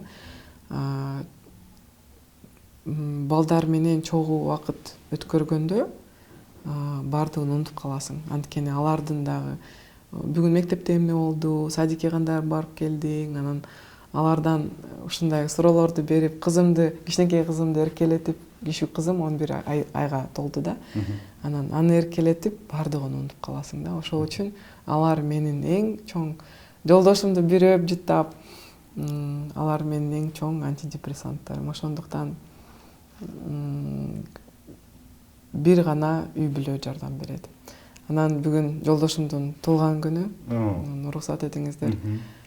Ушул жолдошумду да куттуктагым келет. Анткени мендей айым менен жашаш, мен ойлойм, оңой эмес. Мен толук мындай айым катары, аял катары өзүмдүн функцияларымды, ролумду толук кандуу аткарууга аракет кылам. Бирок ошол эле учурда жумуштагы көптөгөн менин мисалы ошол эле ойлорумду алат, нервимди алат. Көп учурларда мындай жардамды сураган адамдарды жок дей албасаң, жолдошумдан жардам сурайм. Эмне үчүн? Анткени мени толук кандуу обеспечивать эткен жолдошум. Турмушка чыккандан кийин атамдын колунан, жолдошумдун колунан өткөн күнүнөн баштап бүт менин расходторум жолдошумдун расходтору. Ошол үчүн мен жолдошума ушунча ыраазымын. Ар бир нерсени түшүнө турган, көзү жеткен, билген, колдогон мындай мырза да. Анан өтө күчтүү, өтө мындай жооптуу, жоопкерчиликтүү, балдарды сүйгөн эң мыкты ата, эң мыкты күйөө бала, эң мыкты мындай ата-энесинин баласы. Ар тараптан мындай өзгөчө башка мыкты киши да. Анан банк чөйрөсүндө дагы ушул ийне жебине чейин билген адам да.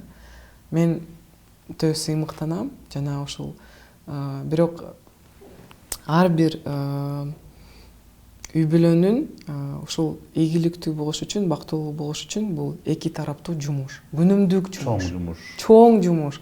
Бул жогорку кеңеште болгон жумуштан да өтө чоң жумуш. Анткени эки башка адам бири-бирин түшүнүш үчүн, бир тилде сүйлөш үчүн бул өтө чоң мындай даражаларды өтүш керек да. Анан баратып бир тилде сүйлөп баштайсың да. Анткени эки башка билим, эки башка үй бүлө, эки башка түшүнүктөр бул өтө чоң нерсе да. Анан мындай көп учурларда бири-бирибизди түшүнбөй жүрчүбүз. Бирок мен атам башка мындай воспитание бергенде, унчукпа, сен аял кишисиң. А жолдошум айтчы, эмне болуп атат, айтып берчи, сырыңды айтчы деп мени ушул үй бүлөдө сүйлөгөндү үйрөттү.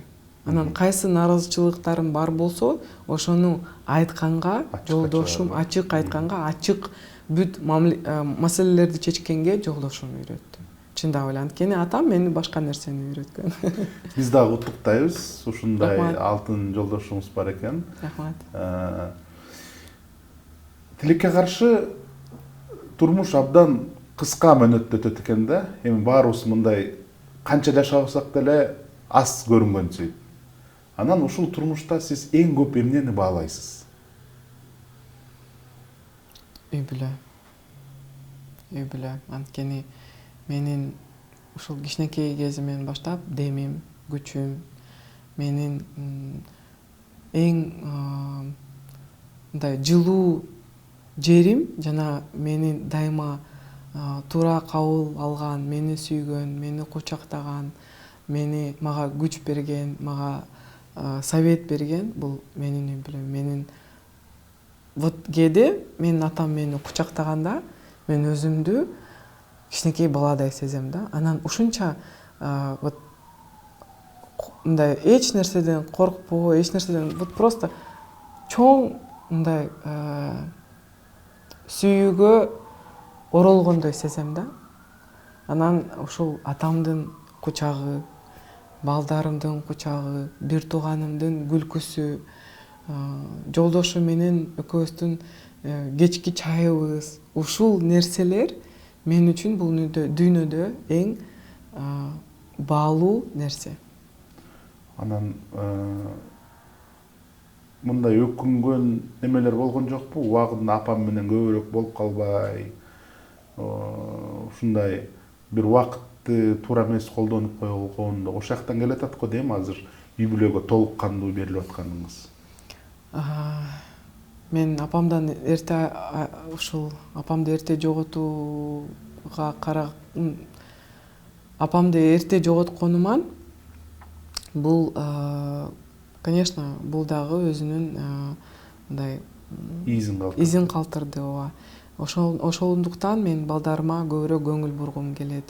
Ушул бирок ошол эле учурда биз апам мектепке баргандан баштап апамдын офисинде чоңойгонбуз да, апамдын жанында чоңойгонбуз. Апамдын күнүмдүк жашоосунда 100% жүрчүбүз да жанында. Мектептен келгенде апам менен, мектепке кеткенге чейин апам менен ушинтип чоңойгонбуз да. Анан